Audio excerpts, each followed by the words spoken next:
Blake and Darren's Spilling the Tea with Sandy. Cayman's top news headlines of the day from CMR. Brought to you by J. Michael, fashion for everyone. Good day, ma'am. Hello. Hey, Blake and Aaron. How are you How are you guys feeling? Oh, gosh. Got your voice back? Are you recovered? A little bit. No. Yeah. Oh, sorry. I'm hearing the station in the background. There we go. All right. So yes, I was out for a few days trying to recover from whatever this is. But let's go ahead and jump into it. Quite a bit happened. Was it COVID, by the way?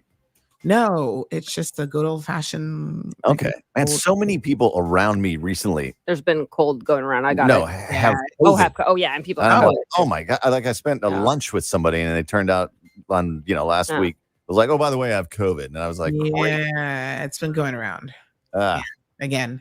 Mm-hmm. Anyway, so a couple things happened since we last spoke last week.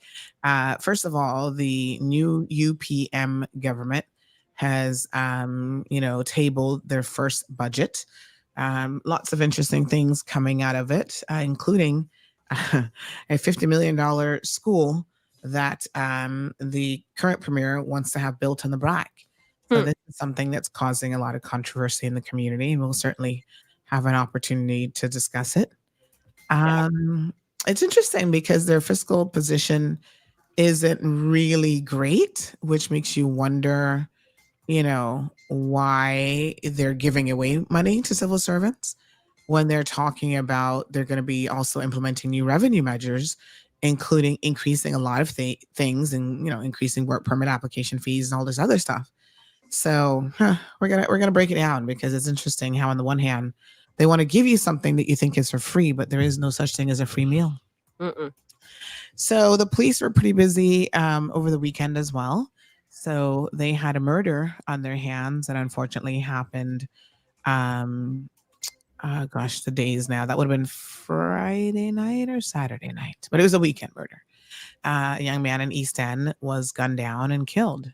The police, they have moved swiftly, however, and they've already made an arrest in that case. And we understand that there's at least 2 other persons of interest that they're looking into as well. What's the motive there? We don't know yet. This guy was. What's the Marl Road saying? He had a lot of lots of connections and in and out of jail all the time, and so anything is possible in this particular case, to be honest. Yeah, it was one of those cases where probably not too many people were surprised. So they identified those remains as well.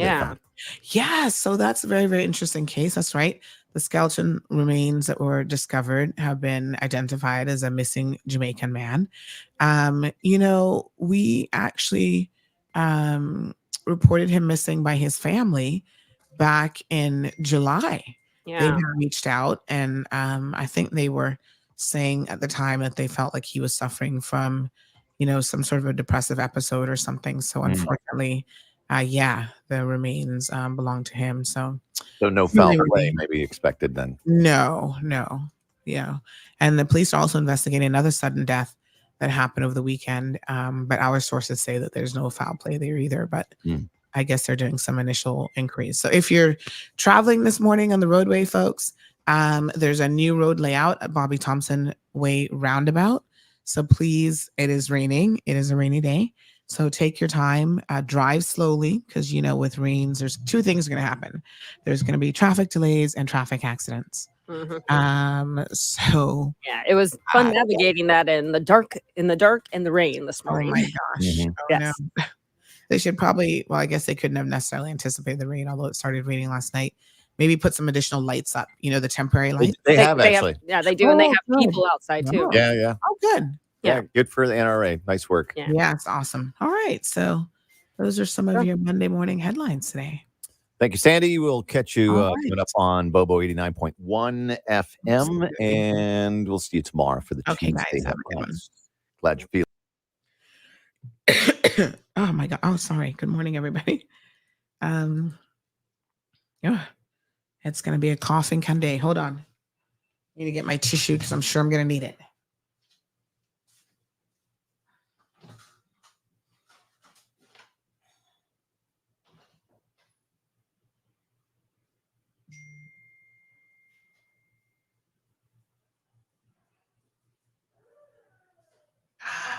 Zeus.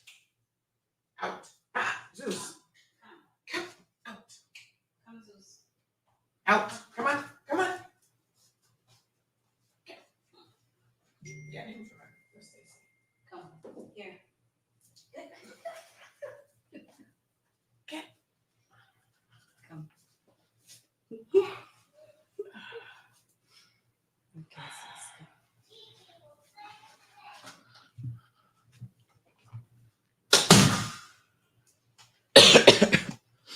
oh my gosh. Good morning, everybody. Ooh, honey child.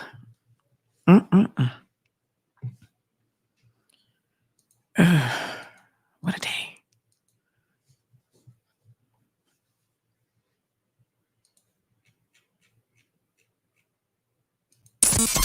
Bigger, better, bolder. The cold, hard truth is taking talk to the next level. Right here on Bobo 89.1 FM, Cayman's community radio. We are still spilling the tea and committed to being part of the change that Cayman so desperately needs. Join Sandy Hill weekdays from 7:30 a.m. for Premier Access, Cayman Voices, Truthful Thursdays, and much more. Cayman's #1 talk show is now bigger, better, bolder, and more than talk. Getting results with hot topics, consumer reports, court exposés, and more. I've come to set the record straight. I've come to shine the light on you. Let me introduce myself. I am the cold, hard truth.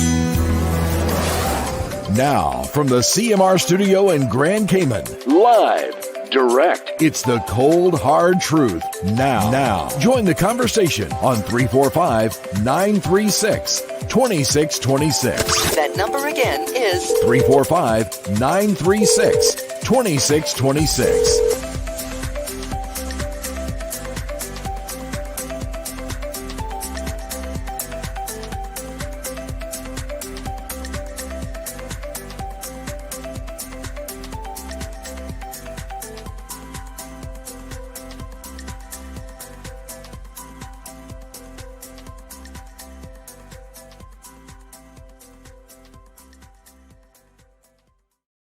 Good morning, folks. Good morning.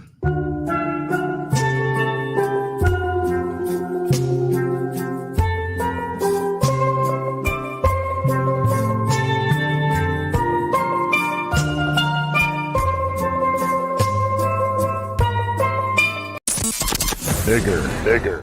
Oi. What's going on this morning? What's going on? Good morning, everyone. My apologies. I didn't realize the show line is almost dead. I just had to put it on charge so we can take some of your calls a little bit later on in the show. Oh my goodness. What a mess. It was at 7%. Yeah, I should have probably checked it last night. So busy.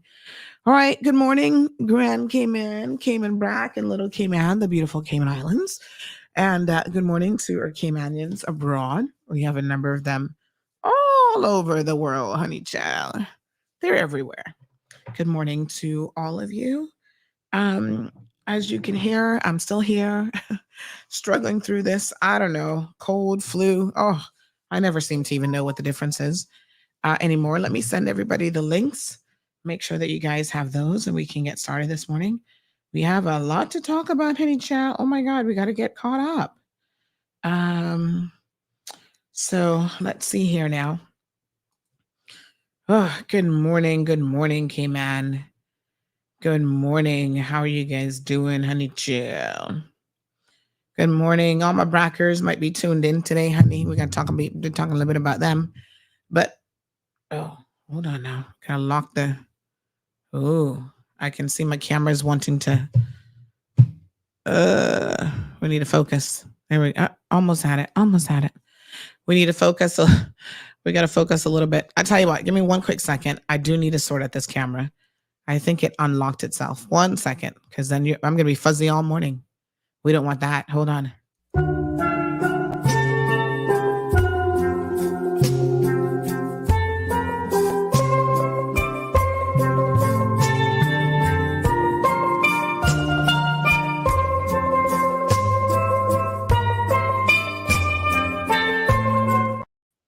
All right. Unfortunately, I can't do it in real time.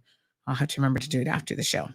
Yes. Sometimes the camera settings are supposed to be locked, like in a focus area. And then looks like it somehow got unlocked. So we'll fix that. Otherwise, I'm going to look fuzzy to everybody. And you'll be wondering, is it me? Or is it my glasses? Or why does Sandy look so fuzzy, honey chill?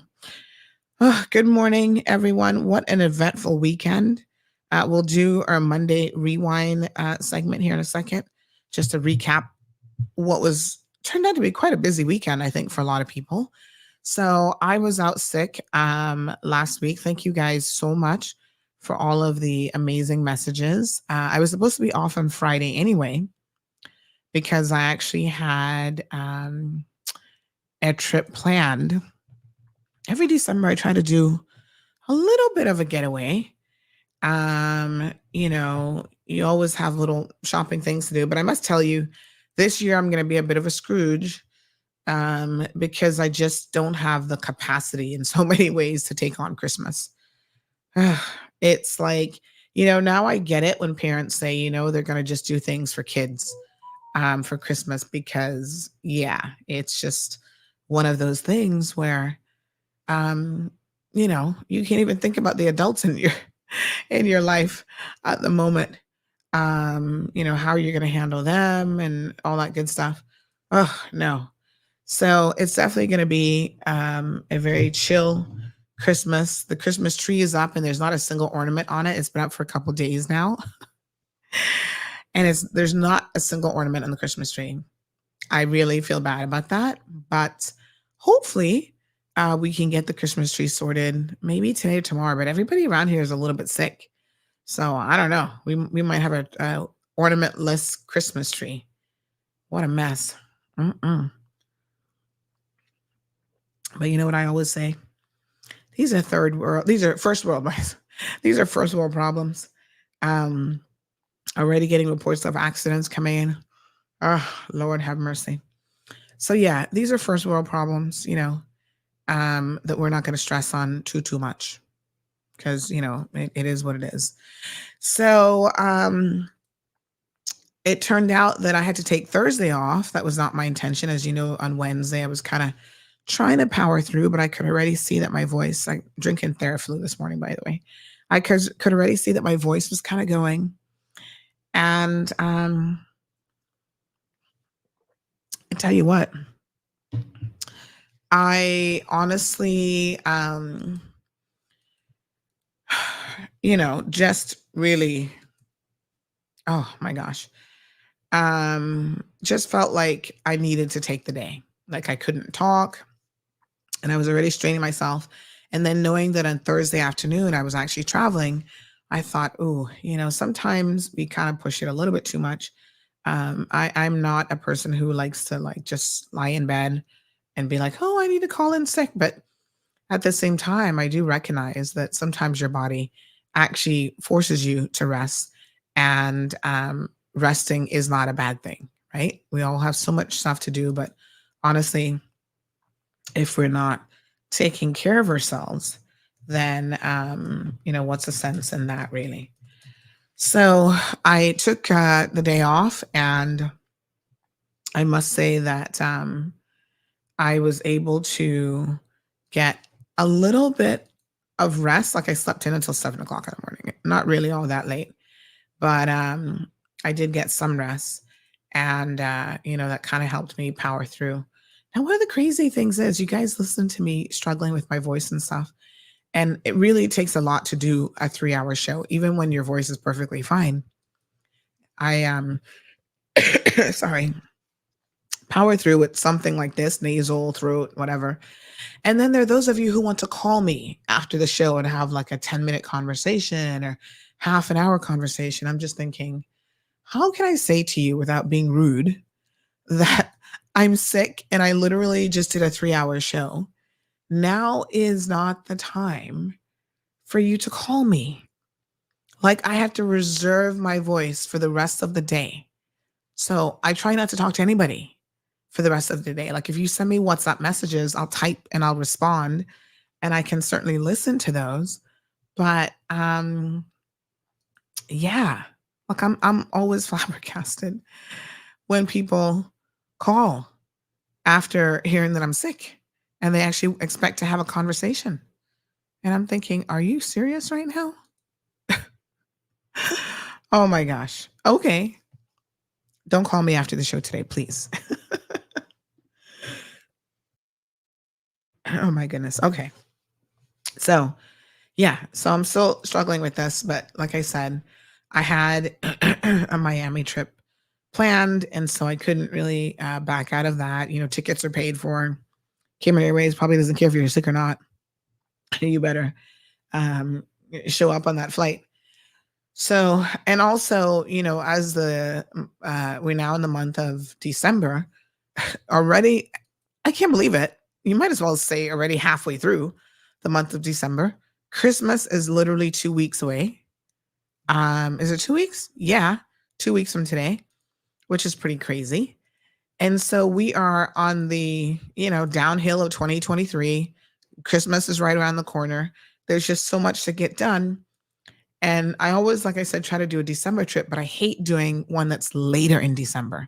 Once you get a little bit too close to Christmas, everything just goes haywire. Yeah. So let me just put this up.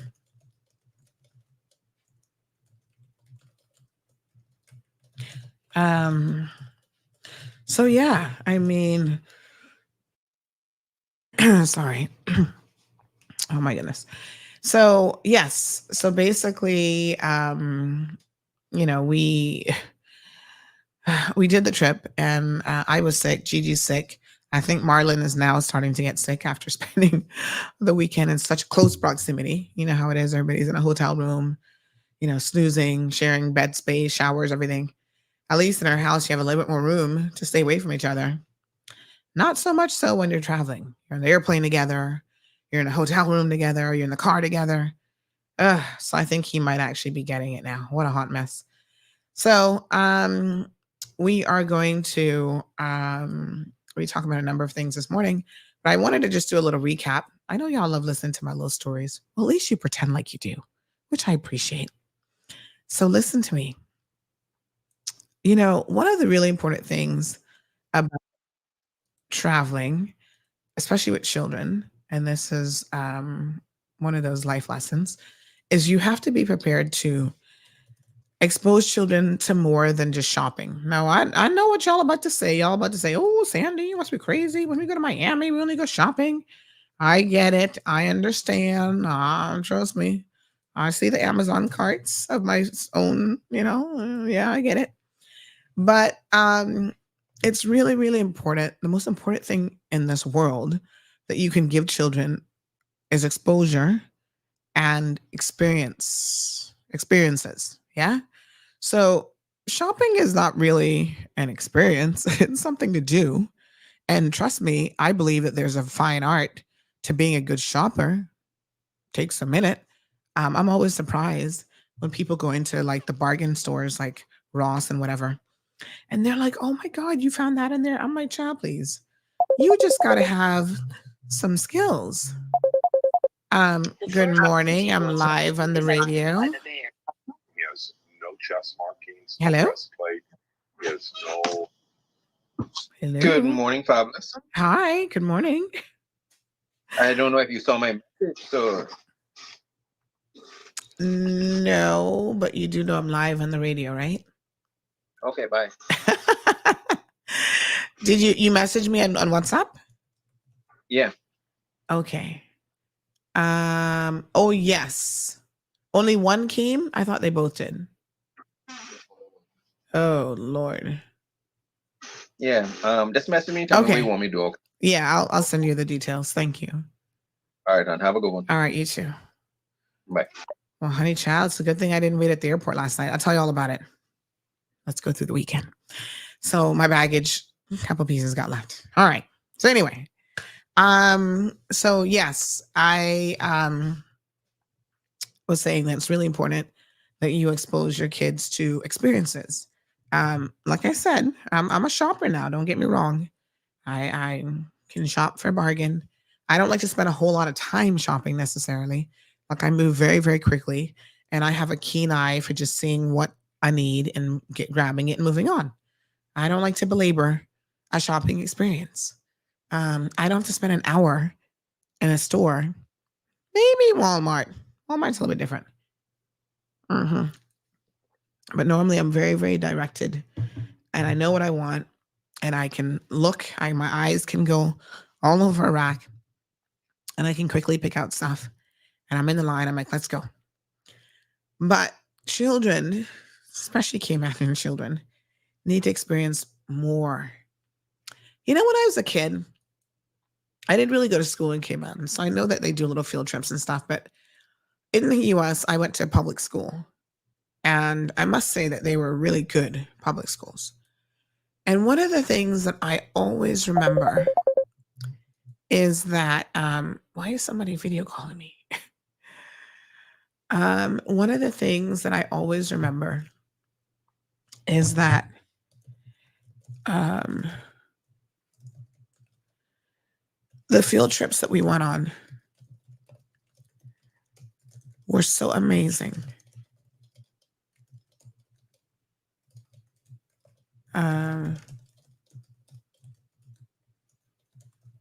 Yeah.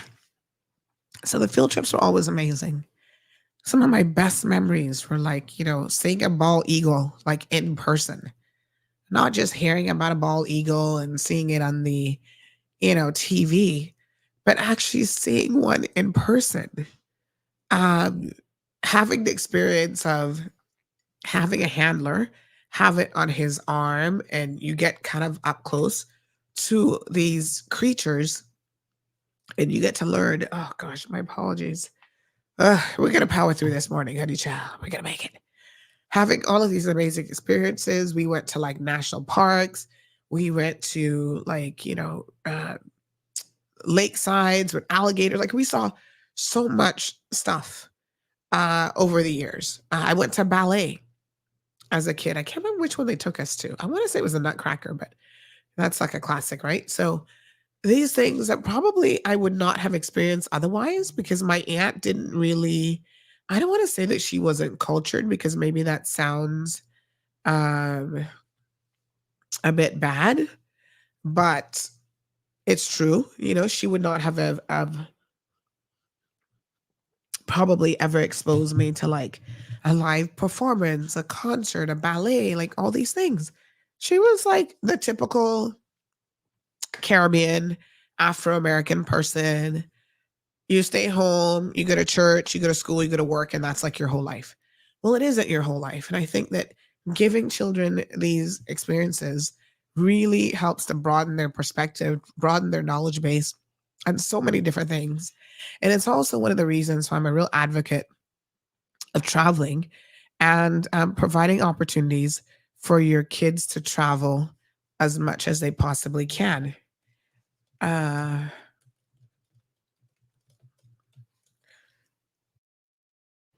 So that's really, really important as well. So the more I do stuff, the kind of older my daughter gets, I want her to have a lot of experiences, not just going to Miami just to shop.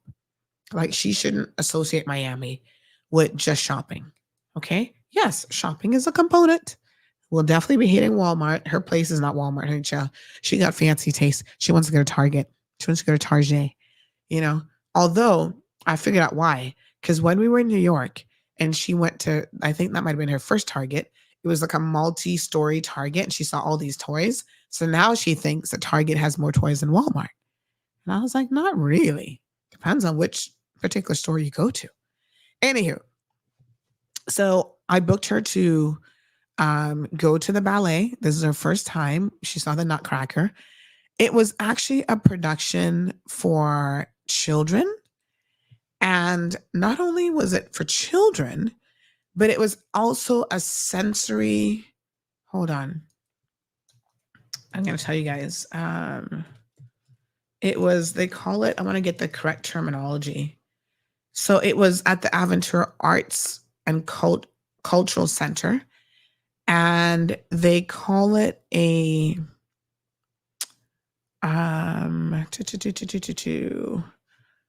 they call it a sensory.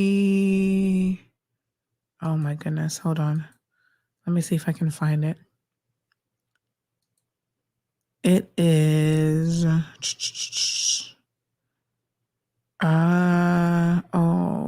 trying to see. I guess that was the last performance. It's not even showing up. But anyway, it was like a sensory something. I'll have to find my little flyer.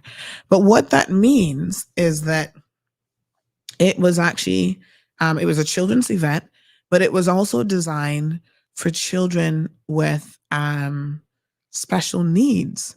So that there were certain things that they did to try to accommodate like children who might have like autism, ADHD or whatever. So like the music wasn't as loud as it normally would be for a live performance. They did what they call, like they do stuff with auditory, like anything with the senses, they kind of tone it down a little bit. The lighting, for example, was also adjusted to basically accommodate children. So the lighting wasn't as like dark. You know, normally in a live performance, they'll darken the entire theater. So in this case, they actually left the lighting like at 30% so that children who, you know, might suffer or have autism, I should say, there's certain things that they may not necessarily like complete darkness and that sort of thing. And they actually also had a specialist on hand in a room so that if during the performance, somebody needed to take their child in the, you know, remove their child from the theater, maybe they were having a moment or whatever, there was an entire area there that you could take them, and an actual trained professional staff member was there to assist you. I thought, oh my God, this is amazing. It was just like, wow, they've thought of everything. So thank you. We got somebody watching us from Thailand this morning. Hi, Amfron. How are you? So yeah, you know, I was sitting there thinking to myself, another reason why I like to do things, experience things, is it also gives you ideas. Like, who would have thought a live performance could actually be tweaked in such a way to accommodate all sorts of different audiences, including children with special needs? I really appreciated it. But, you know, I didn't personally, outside of the things that they kind of mentioned that they were doing, the performance itself was just amazing. I mean, these performers, folks, are top notch.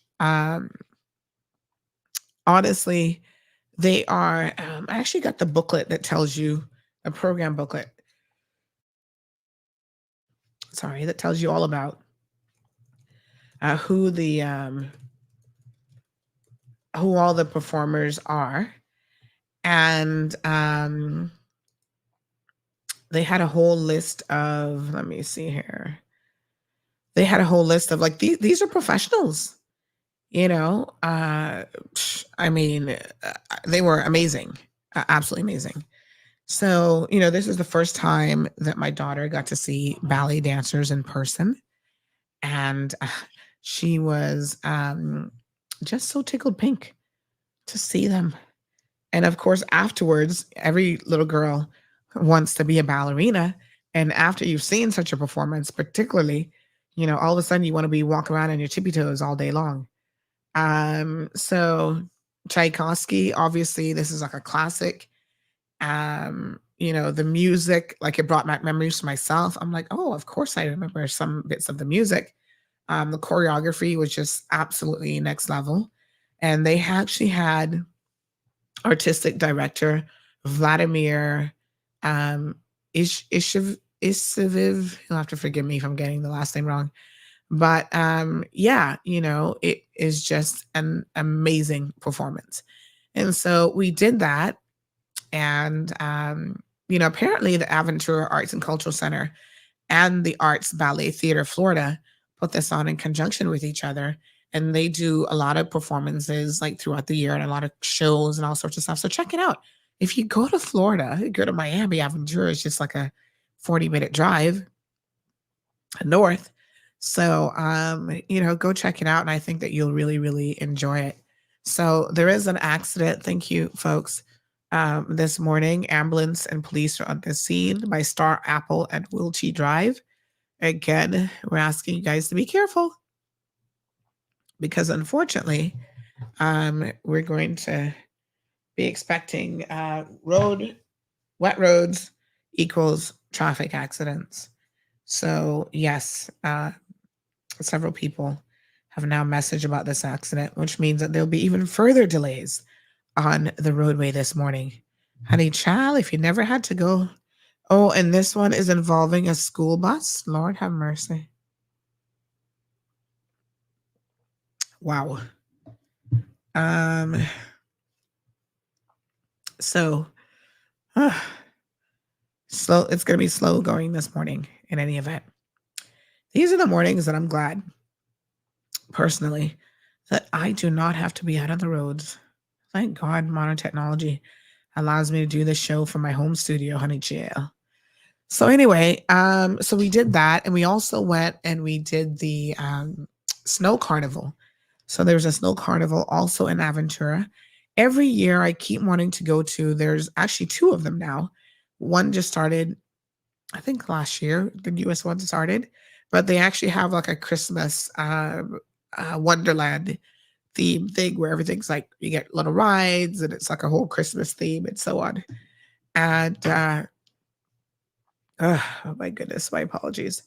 And so that's also a fun time for kids, obviously, to really enjoy themselves. Oh my goodness, we're going to power through. All right. So I think I need to take a commercial break, though. All right, give me a second. Let's take a quick commercial break. I'll try to clear up the sinuses just a little bit, and we'll be right back. After these messages. Ocean Ridge Heights offers an amazing opportunity to own a piece of land in idyllic Cayman Brac, right on the bluff, starting from $80,000. Located in a quiet residential area with high elevation, these lots are ideal for a future home or investment property and are sure to go fast. Cayman Brac offers a laid-back lifestyle, amazing pristine diving, limestone caves, diverse flora, along with amazing wildlife. Inquire about the owner financing options so that you can secure your piece of paradise today. With only a few lots remaining, these are sure to go before you know it. Contact Crichton Properties today on 345-949-5250 or info@crichtonproperties.com. Recover Personal Injury Attorneys, helping injured people get what they deserve. Did you know that insurance companies have lawyers that represent their interests? Before signing and accepting any settlement, know your rights. Call us today for a free consultation at 924-9999. That's 924-9999. Recover. Your personal injury attorneys are on standby to assist. All right, folks, we are back. Somebody said, how on earth did you travel with that cold, Johnny Chow? It was rough. Our ears on the plane. Ooh, honey. It's always the descent that is like the worst part, the pressure coming down. So yes, thank you all so much. I saw somebody else just sending me some home remedies. They're like, my granny swears by this and it works. I know there's so much stuff I guess I could be taking, but I feel like once it hits you full blown like this, you got to just let it run its course. Um, there's not much really that you can do. You can ease the symptoms a little bit, but you know, yeah, it's gonna just run its course now. So hopefully it doesn't last too long because some of y'all are telling me whatever you have is like lasting all 2 weeks. So we went to the snow carnival, which was fun. Again, for kids, they had some man-made snow sections and she got to go down the what do you call it, like a slope. There was like the little bumper car section. There was an area where you could go and play with real snow, build a little snowman. It wasn't like a ton of snow, but you could build a snowman, throw snow at each other. So her and dad did that while I watched. I took jackets because I thought it was going to be a lot colder on the inside of this facility than it actually was. It's right outside. So if you're traveling to Florida still, to the Miami area, it's actually built like a tent facility right outside of Aventura Mall. So you can get your tickets online. I always recommend getting tickets online for these types of events so that when you go there, they just basically scan the barcode on your phone and then you can enter. So yeah, that's what we did this weekend. She got to try a couple of different things. This is her first experience, kind of, although when we were in New York last January, we had snow flurries. It wasn't like full blown snow, but it was snow flurries and it was really, really cold. So she got to experience that. But, kids are going to grow up and these are experiences and memories that are going to last a lifetime. So be about the experience, be about the travel, take them different places. And, like she's been to the Everglades already and she's seen the alligators and all this kind of stuff. We really search out these types of events when we travel to make it more of a cultural experience and experience like about doing things as opposed to just shopping and buying stuff. So I really wish that she could have gone on the Greece trip that we did, but unfortunately they had a pretty firm rule of no kids allowed. And it was really intense, like long days and stuff like that. So I'm not sure she would have been able to, although she's a good trooper, but when she's had a full day by 7:00, she's starting to like doze off in Red Lobster. She's like falling asleep in her pasta. So, but yeah, it was a good weekend. Got back yesterday morning. There was an additional flight that was added. And I don't think it's a permanent flight, but I guess for the season, an additional flight was added to the Cayman Airways schedule. So I want to talk about some stuff at Cayman Airways. So our baggage, we had 2 pieces that got left. And, it hasn't happened to me in so long that I kind of even forgot what the procedure was of how you collect your baggage. So I understand that one young man calling me this morning from Cayman Airways, big shout out, was saying that one of them is here and the other one still didn't make it. Now, I was told last night that both made it, so I'm glad I didn't. I actually went to the airport and literally I was falling asleep waiting outside the airport. And I thought, oh, this is not a good idea. Let me go back home and I'll sort this out tomorrow. Because when I realized that there were 3 flights, because the Cayman Airways flight was late, I'm going to tell you why here in a second. The flight was late. And then, of course, Jamaica, like the timing on a Sunday night. I try not to travel on a Sunday night if I can help it, because a lot of Cubans use that flight to come into Cayman as well. And it's just a hot mess normally Sunday nights.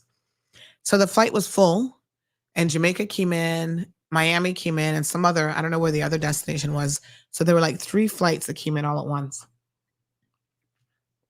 So of course, that was a hot mess for all the staff at the airport.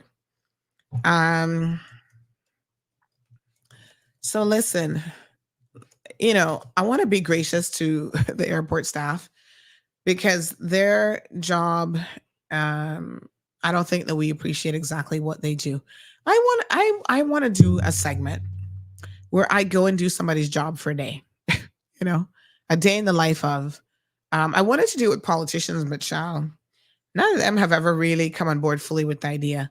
Although I think it would even be good for them to really show the people, what is it that you do? We might have to do a week in the life of to really get a feel for it. But yes, because I think that a lot of times, you don't always appreciate what someone is doing until you have experience yourself. It's like retail. I work in retail. I've worked in retail before. When I was in university, I worked retail jobs. And there's so many things about working in retail that when you're a customer, you never really think about. When you're in the receiving end of people who come in and like pull out the clothes and just don't even want to try to put them out. Listen, mixing up sizes, like you change your mind about something, instead of walking it back or giving it to customer service so they can put it back where it's supposed to go, you just kind of throw it anywhere. Honey child. There's just so much that you appreciate once you've worked in retail, and it makes you a better customer. You know, you're like, these people have a really hard day being on their feet all day long, amongst other things. You know, I actually worked in a Walmart. You guys might not know this, but I worked in a Walmart. I started out in the photography studio, which was owned by another company. It actually wasn't owned by Walmart at the time. And then the Walmart manager was so impressed at that location there in Tampa. He was so impressed with my customer service skills, he wanted me to join the Walmart team. And I was like, oh, okay, well, it was a promotion and everything. So, and less on the sales side. So I actually was what they call a CSM, which is a customer service manager. So they're the ones who, you know, walk around. You might not even notice what they do, but they walk around and they sometimes help. Like if a cashier gets stuck with something, needs a code punched in, it's the CSMs that get called. And so, amongst other things, right? And so I also had to be trained in like different departments. I worked in the layaway section. Oh, honey child, layaway is a hot mess. You know, people who can't afford to buy something like right away use layaway. And in theory, it's a good thing to offer it. But some of those layaway customers were like the worst. They would show up claiming that they paid and made payments when they know they be lying. I'm like, why are you lying about having made a payment? Well, yeah, well, I mean this extra payment. I'm like, listen, the system don't lie. Where's your receipt? Anyway, so there's quite a bit, you know, I think you just got to appreciate customs officers and the difficult job, for example, that they have to do on a regular basis. I try not to be that impatient person who's always quick to be like, oh, you know, you guys are horrible, yada, yada, yada. You know, I'm like, listen, let's just give them a little bit of grace, especially during the holiday season when there's just so much going on. You know, they're stressed out too. Extra flights and people are getting sick. Right now, a lot of people are sick. COVID never went anywhere. But trust me, it is circulating around again with a vengeance. And so, you know, you just know people are out sick. People are having a hard time. Just relax yourself, folks. Relax.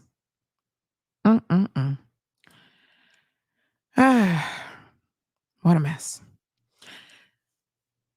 So we traveled and we had a few pieces. Well, Cayman Airways made a lot of money off of me and baggage, extra baggage. But here's the thing. Again, I don't mind paying it. You know how many airlines you can't get on with more than your one piece or your two pieces? And it better be 50 pounds, because if it's 1 pound over, they're charging you, and they're very, very, very strict. Yeah. So I'm always thankful.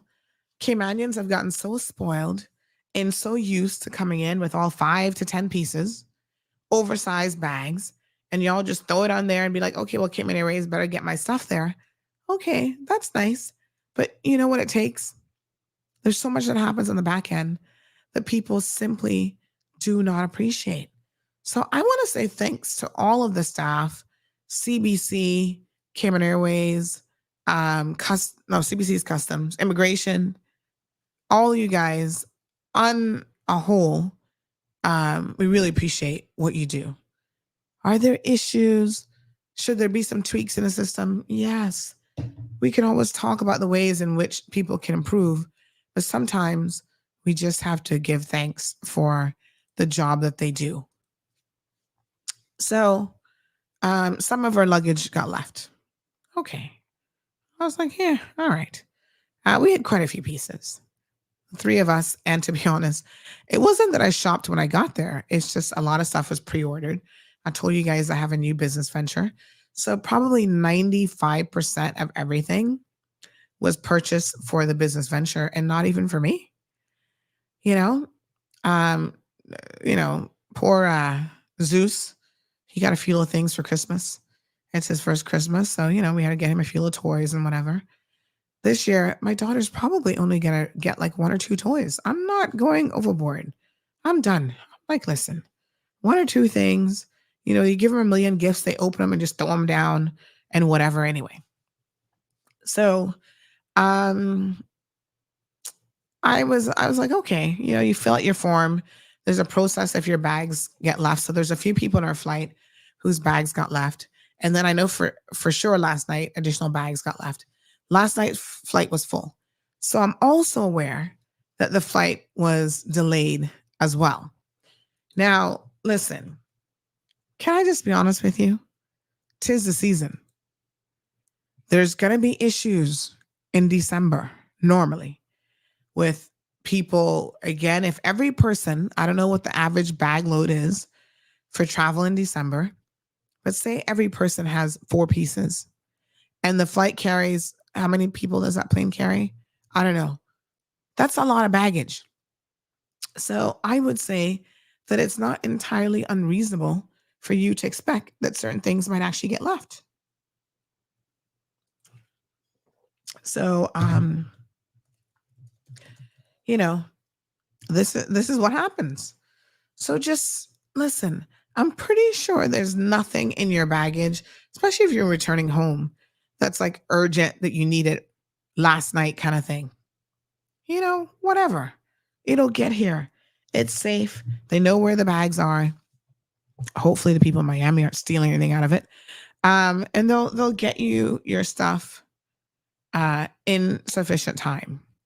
Way before Christmas for sure. So one of the reasons the flight was actually delayed last night, or the reason I should say that the flight was actually delayed last night, is because it was too heavy. I know it's crazy, but listen to this. Y'all know we got the connections to get the sauce.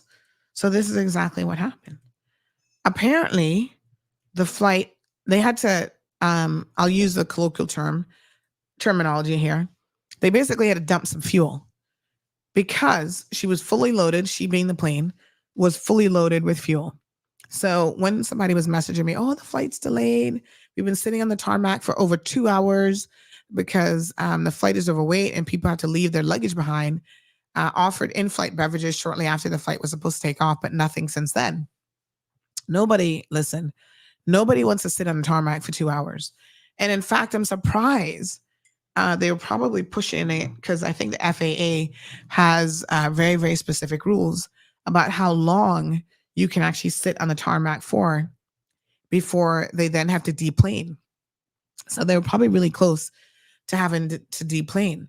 So when the plane is overfueled, yes, not all the bags were going to make it. That was obvious. But this is how it was explained to me.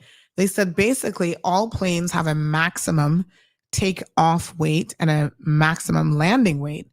With the overfueling, the plane could have taken off with no problem, but would have been overweight on landing. If it had been a longer flight where the fuel could have been burnt off in flight, then there would not have been a problem. But since this was a short flight, either the aircraft had to be lightened in some other way, and unfortunately, it was bags in this case. Oh, yes. So they didn't dump fuel. They dumped the bags. I don't think, I guess you can't really dump fuel like that, right? That would be really difficult to do. So that's what happened. So basically, she would be coming in overweight, and that would probably be, a potential hazard in terms of landing. You don't want a plane that's too heavy. Okay, well, we're not pilots and we're not mechanics, engineering, aeronautic professionals. So these are the things that oftentimes we don't know and we don't appreciate. All we're concerned about is, oh, my bag got left and I want to know why it got left. When you hear that it's a reason like this, basically your safety, right? The plane can't come in at a particular load. Do you not feel different about even moaning and complaining about it? Are you not now saying to yourself, oh, Lord, have mercy. Just relax. Seriously. So, like I said, take it easy. Don't get stressed out about anything. It's not worth it.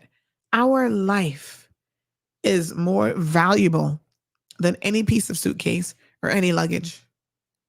Yeah. You know what I'm saying? Someone just said, why aren't they explaining that from the get-go then? Well, folks, if there's one thing that I have said, and I guess I'll sound like a broken record, and I have to keep saying it time and time again. These agencies, departments, Cayman Airways, Customs, WRC, none of them, in my opinion, do a spectacular job of informing the people. Let me say, though, NRA, which we're going to talk about here in a second, does a much better job. They have been doing a lot. Oh, that's the phone. Hold on. I'm trying to charge it over there. 1 second. Let me grab the phone.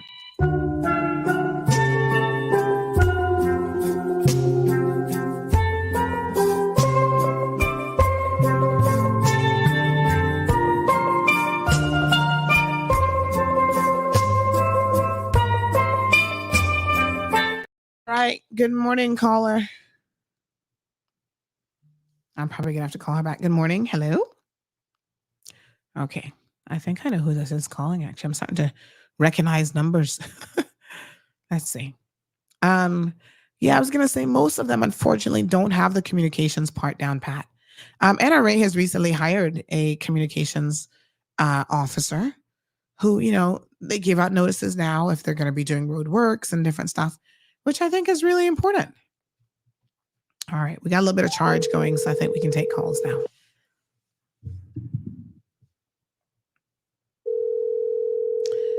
Good morning. Oh, maybe not.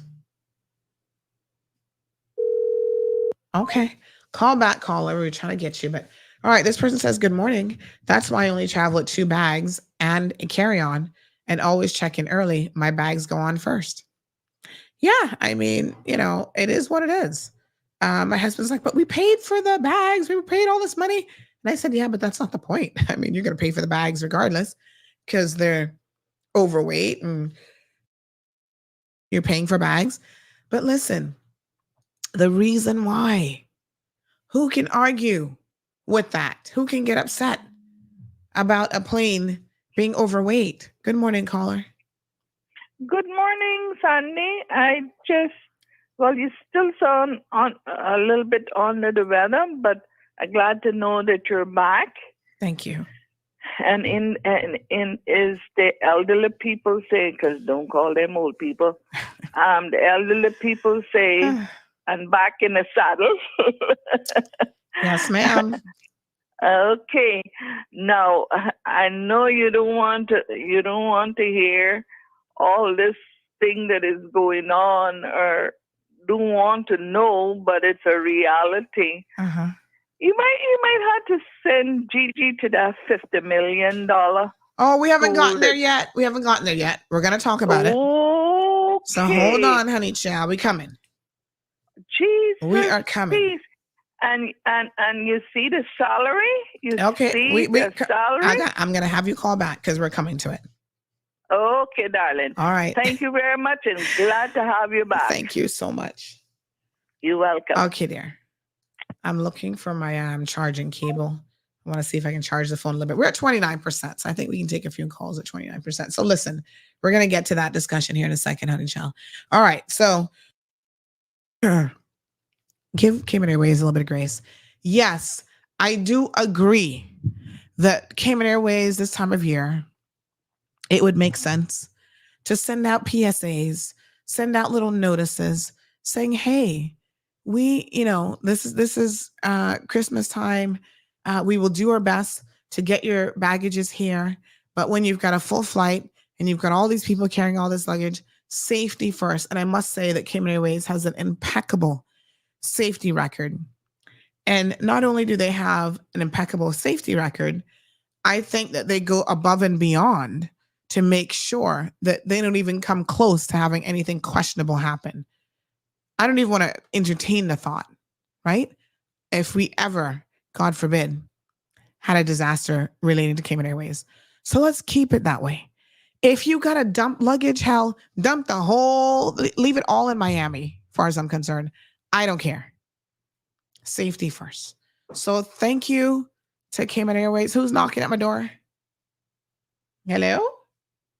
Well, I know it's not Zeus because he scratches at the door. Come in, please. Who's knocking at my door? Oh, thank you, Miss Stacy. She's listening to the show and she heard me talking about I need a charging cable.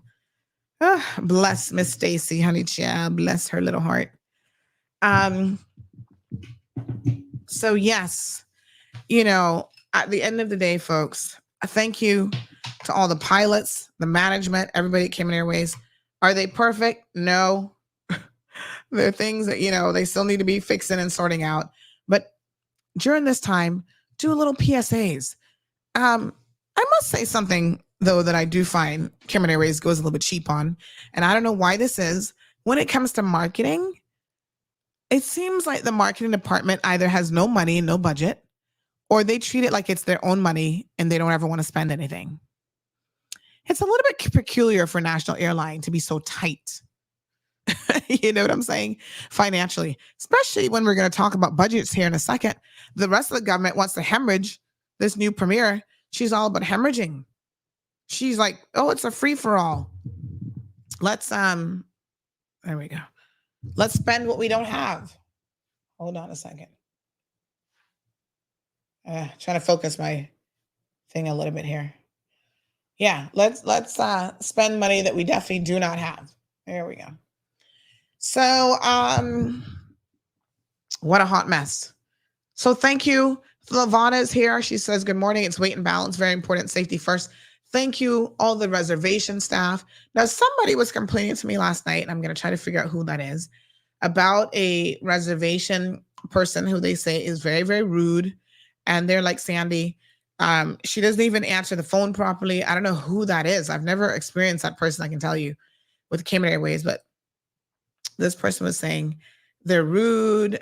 She, to be clear, is rude. She never answers the phone properly. And then it's like they feel like she's putting you on hold for extra long periods of time just to frustrate you. Well, if that is the case, that person doesn't need a job at Cayman Airways or probably anything that's customer service facing. I don't know what's going on with that individual. I don't know what that's about. But by and large, I must say that I get really good service from Cayman Airways. Like, I really can't complain.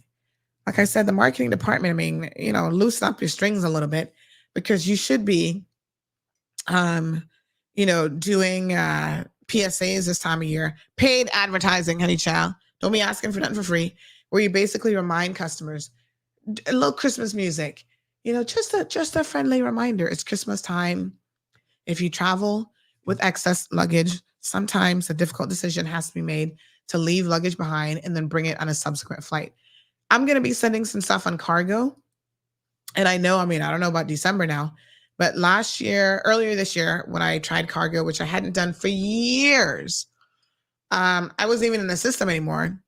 I used cargo, Cayman Airways cargo, and it got here like in 2 days. From Miami, it was here, cleared, everything. Easter holiday weekend. Big shout out again to the customs team who stayed late for me to clear my stuff. Mm-hmm. So there's a few items that were oversized. Zeus is getting a little gift that was oversized. Oh, he's going to be so tickled pink. So I said, when I went to my mailbox, I said, I'm not struggling with that on a plane.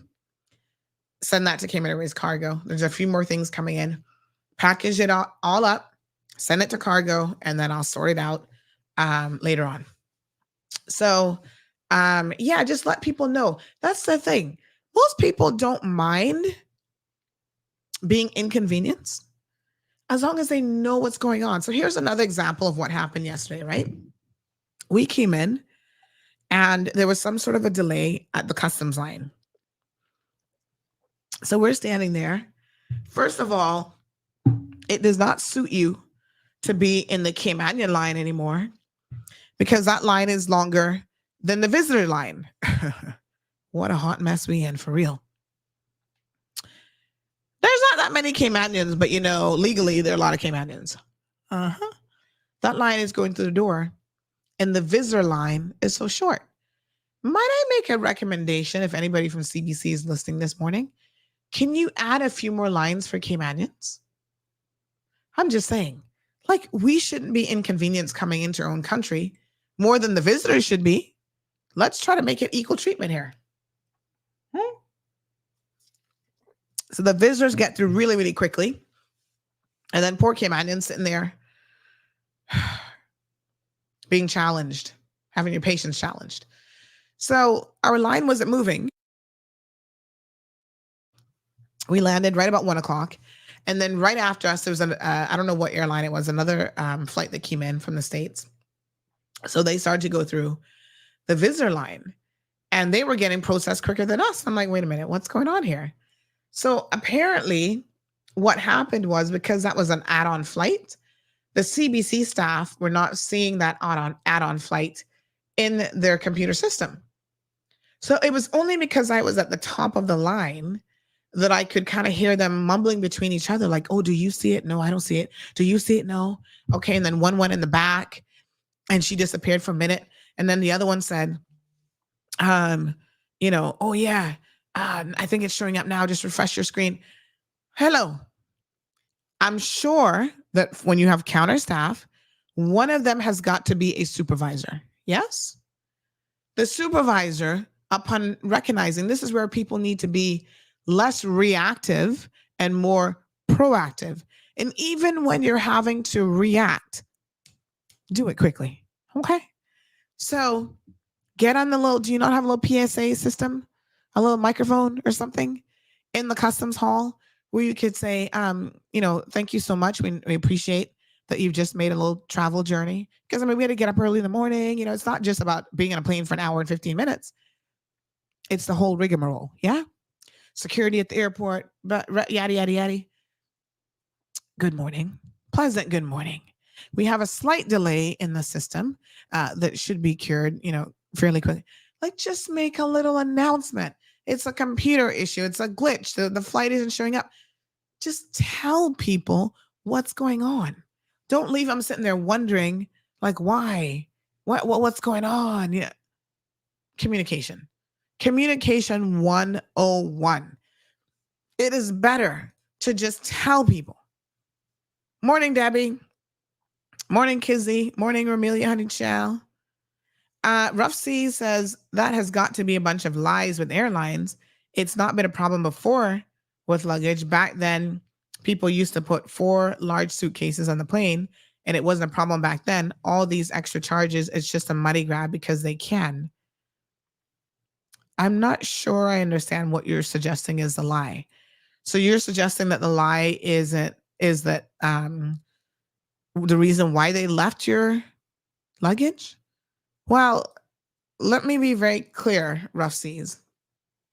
I am not an aeronautical engineer. I'm not an expert on the 737 MAX 8s, which we know have already had an issue. I will take Cayman Airways' word. I'm not going to call them a liar. I'm going to take their word for it. There's certain things that might be different in relation to this plane and even how the load is handled as opposed to other planes. It's a bigger plane, so it's actually carrying more fuel and more people. So you can't just automatically say, oh, they're lying because in the past, everybody was able to bring 4. There's a lot of different factors going on here, honey child. Totally different plane. More fuel, right? More people. People are fatter these days than they used to be. So I don't know when you talk about with the 4 pieces, but people now weigh more as well. There's an actual formula that I'm very much aware that they have to take into consideration, even where they seat people on the plane and all this kind of stuff. I'm going to give it to them. I'm not going to argue with Cayman Airways about leaving some suitcases behind. I'm really not. You'll get your suitcases. They've got cargo flights that I know that are coming in as well. And so chances are they're probably going to bring in some of the cargo flights, extra pieces on cargo flights as well. All right. So this person says, agree with all the airport stuff that you're saying. Yes. Need a proper line for us. Yep. Announcements. So simple things to fix. And it is amazing, in my opinion, how simple some of these issues are to fix, and yet they don't get fixed. That's where I'm going to call you out. It's an easy fix. Just fix it. Can we address something else with the airport? When you come in, and my poor husband, poor him, I tell him, I said, sir, you're a Caymanian now, so stop complaining to me about it. Go tell your representatives and stuff like that, because he complains to me. Maybe you need to bring this up. I'm like, nope. Go to your MPs like everybody else and complain so I can go in one ear, not the other. And then I laugh. So when you come in, and this is going to segue nicely into an issue with taxis, because we got talked about taxi drivers this morning as well. When you come in, you've got a whole area for taxi drivers and very little room for people who are actually picking up passengers.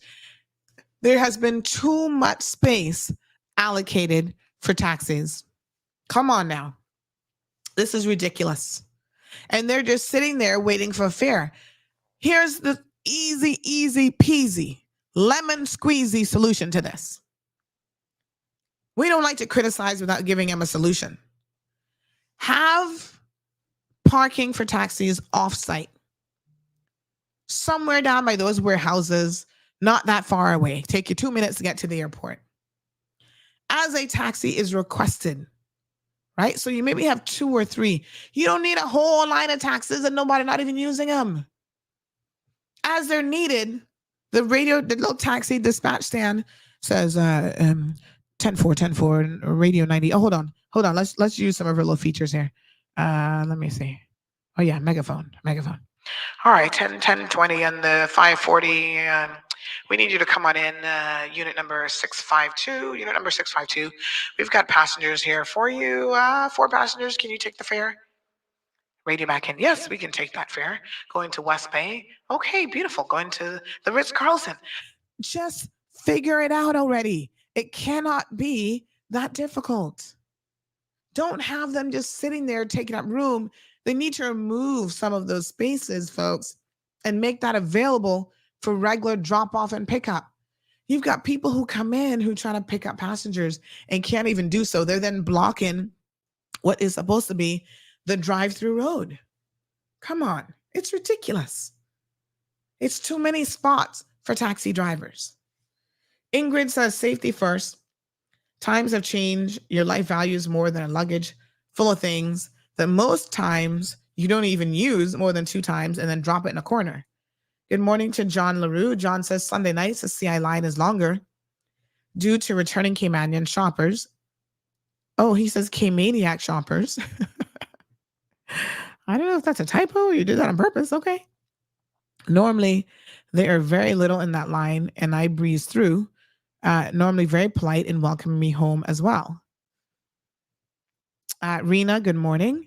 Says, does over $100 sound correct for carrying 1 suitcase each by 2 people? 1 suitcase, 60 pounds. 1 suitcase, 62 pounds.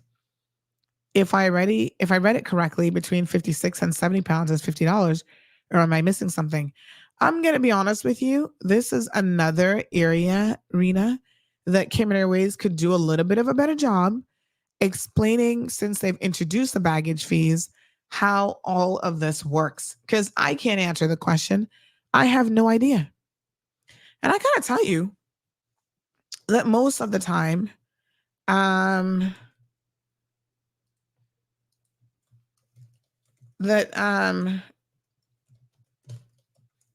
Sorry. They're just updating me about my baggage. So one piece hopefully is coming. The other piece coming later on today. But yeah, most of the time,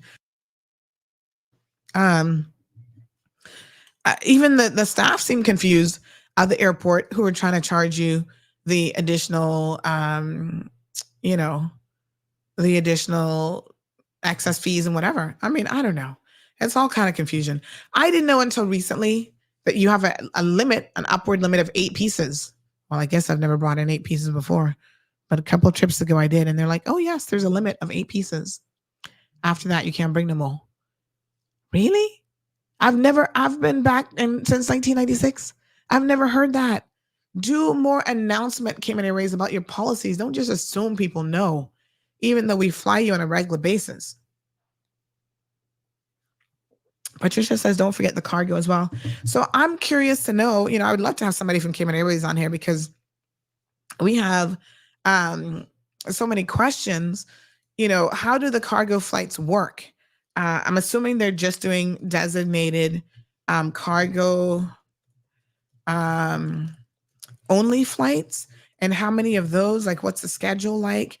Because I think, if people knew that your stuff could be here in a day or two by cargo, you would arrange for cargo. Like I was so impressed the last time it came so quick. I was like, oh, but cargo is good. It's working great. A little bit more of a hassle factor, I suppose. But then I don't have to be up and down with pieces that are oversized. They just need to they need to educate the general public more. Good morning to Irvelyn. She says, true, Sandy. Good morning, Miss Yolene. So good to see you. Alejandro says, poor design if you ask me. If that's the case, that's like buying a sports car with nowhere to sport it. In relation to the plane, I'm not quite sure. Ramelia says, my concern is the cashless approach with Cayman Airways. They need to think of our seniors. Not all know about cards, along with what happened to dementia friendly. Miss Ramelia, I'm not so sure that being dementia friendly has anything to do with a cash or card. If you have a dementia, you shouldn't be traveling by yourself. You should be traveling with somebody who's responsible for you.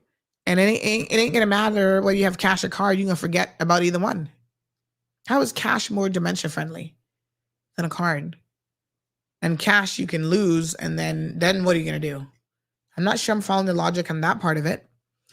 But the thing I want to say to you, Miss Amelia, is there comes a point in time when we need to get with the times. And we are emerging into a cashless society, not just here in the Cayman Islands, but all over the world. So I was telling you guys that I went to the snow carnival. There was no cash allowed at the snow carnival. You better have a card if you wanted to order some popcorn, a hot chocolate, or the photo booth, or whatever. Nobody ain't taking no cash. You tap your card and you be on your way. So instead of asking an organization like Cayman Airways to stay behind while everybody else is progressing, maybe what we need to do is start educating the general public about the concept of a cashless society. And we're going in that direction, whether you want to or not. It is a reality. In the US now, and I think I often chuckle at it, more and more self-checkout is becoming a thing. So I went to, what's the name of the place again?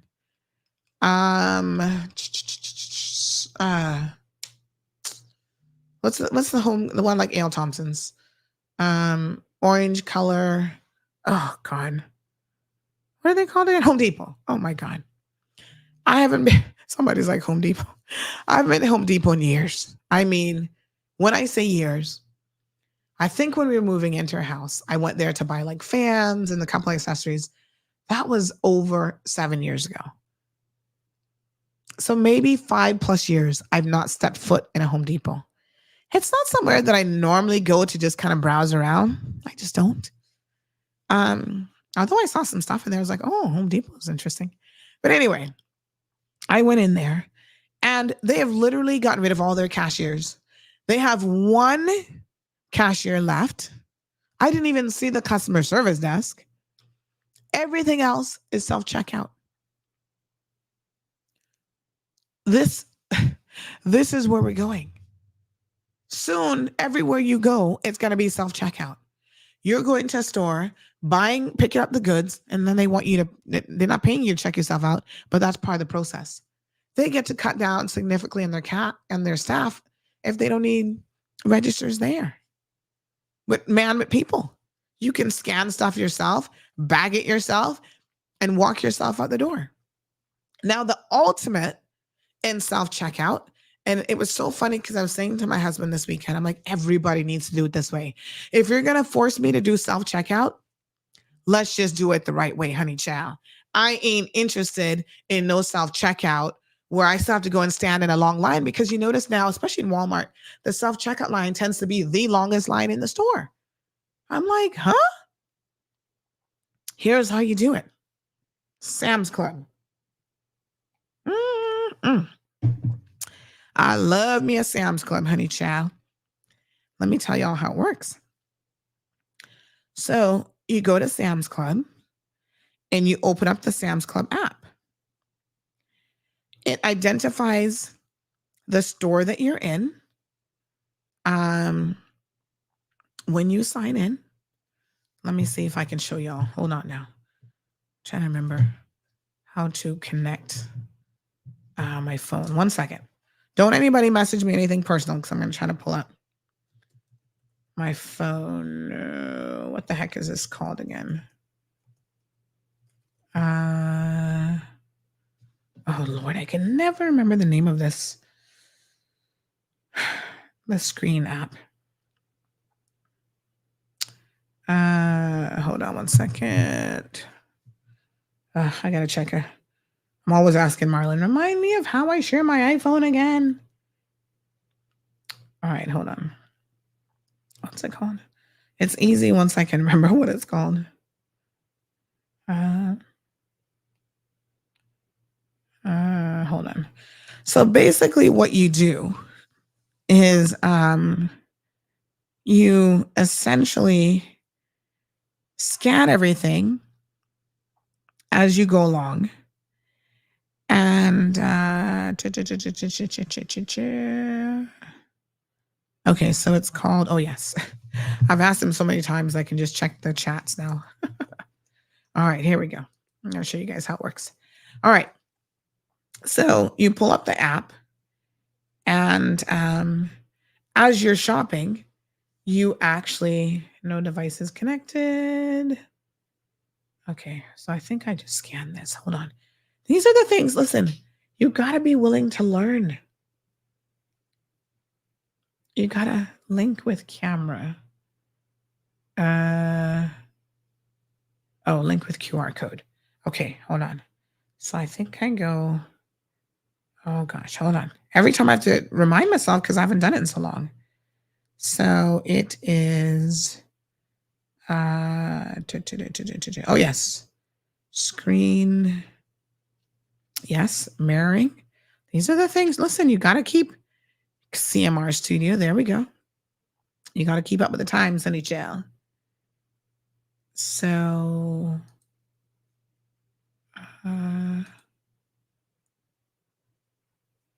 devices. Okay.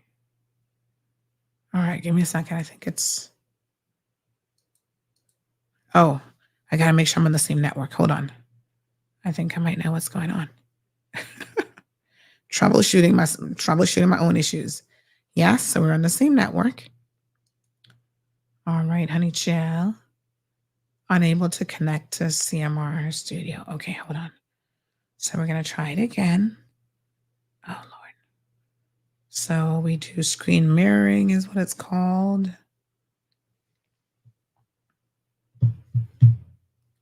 No devices connected. Okay. All right. So give me a minute. Let me see if I can remember how to do it. Anyway, so, this is basically it should have come up already. All right, let me try to remember. Hold on, honey chill.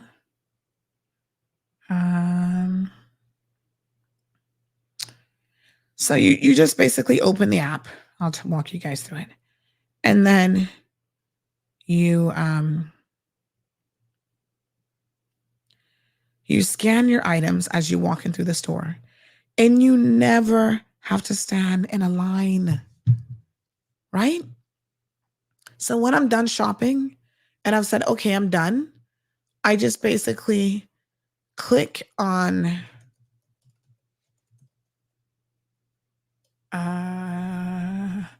I basically click on checkout. It already has my card linked to it. Boom, I'm done and I'm on my way. Simple. You know how much time I save on the not having to stand in line at a Sam's Club with people who have a million things in their cart ahead of me? Like, seriously? I don't have to do that anymore. I'm trying to see how this thing works again. Hold on.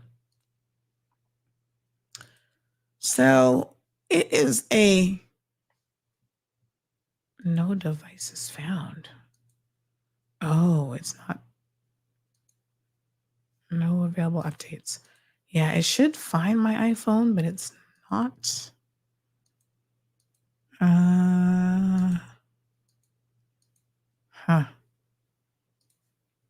Interesting.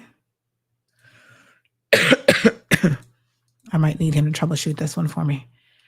I think it could be. I mean, I'm supposed to be on the same network, but it's not finding it. Oh, no, I'm not on the same network. I lie. Wait a minute. Am I in the same network? Why does that manage Wi-Fi says no internet? That's weird. All right, I'll troubleshoot that later. So anyway, the bottom line, folks, is I literally scan every item, bloop, bloop, bloop, bloop, bloop. And then I'm like, okay, I'm done. Check out, pay for it, boom, walk to the person at the front. She scans the barcode on my phone, and then she double checks a few items, randomly checks to make sure I'm not trying to steal anything. I'm fine with it, whatever. So I was saying to him, every store, if you're going to do self-checkout, this is the way to do self-checkout. Don't force me to go stand in a long line. So listen to this. I went into Walmart. Now, Sam's Club and Walmart is the same company, owned by the same parent company. And I'm like, why? Gosh, sorry. I'm going to need a throat lozenge here in a second. I'm like, why is it that Walmart doesn't do the same thing? Well, lo and behold, I'd never noticed it before. I don't know if it wasn't there the last time, but there is a sign that says you want to check out easier right by the front door. Join. You have to join like a membership thing, which Sam's Club is a membership. So I don't mind joining if it's going to make my life easier and I can do self-checkout. So the next time, I promise you, I go to Walmart, I'm going to have this in place. I didn't have time to fool with it this trip, but I'm going to go online, read about it, research it. And that's what I'm going to do, because I hate standing in a Walmart line. They have the slowest cashiers. They have the slowest self-checkout. I want to scan it and go about my business. All right, let's move on. Taxi drivers. We're going to talk about the Brac situation with Madam Juliana O'Connor Connolly spending money that she don't have. We need to talk about school fights. We've got a video this morning that I'm going to show you. This person says, what did this person just say? They say, Sandy, I feel like you're killing time this morning. I hope you're planning on going overtime. 2 days withdrawal symptom.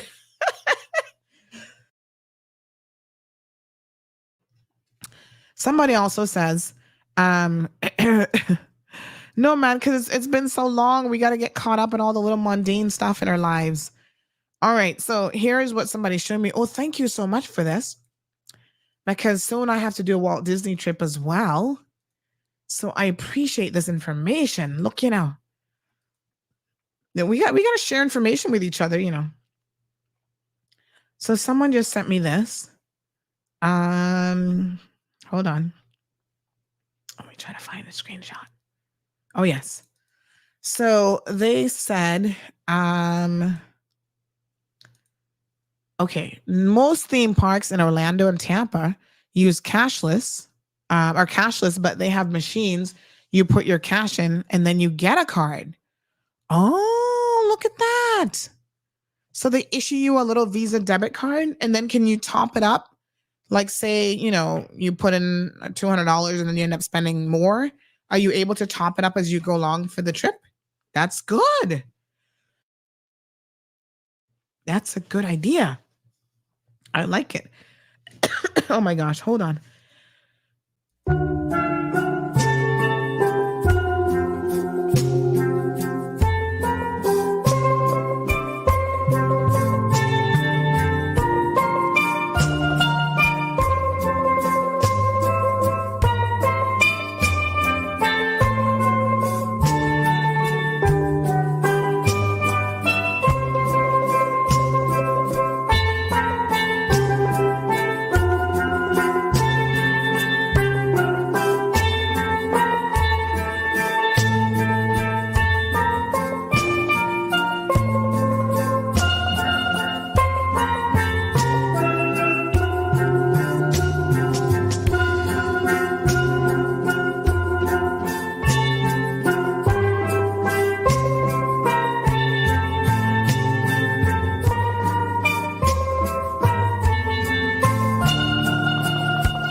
Okay, honey child, I'm back.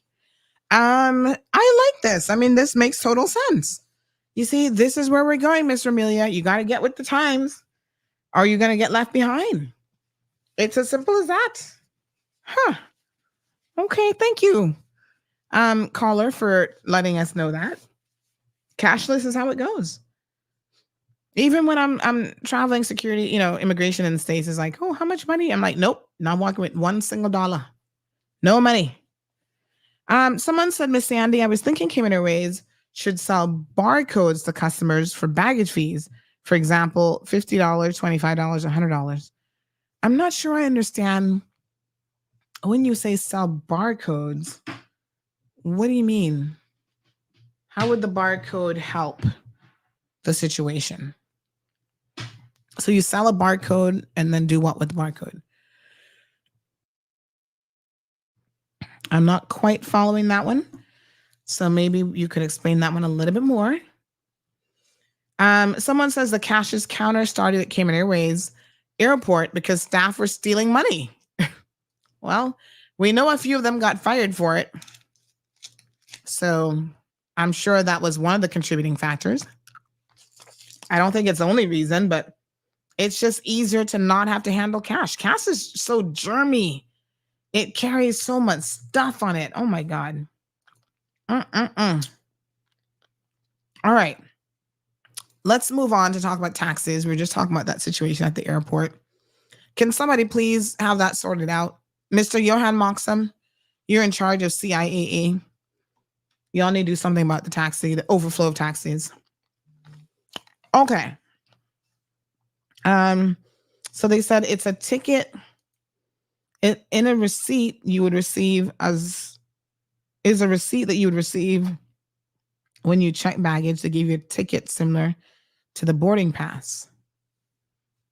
But they already give you something for your baggage. It's those little sticker things, which is the industry standard for airlines.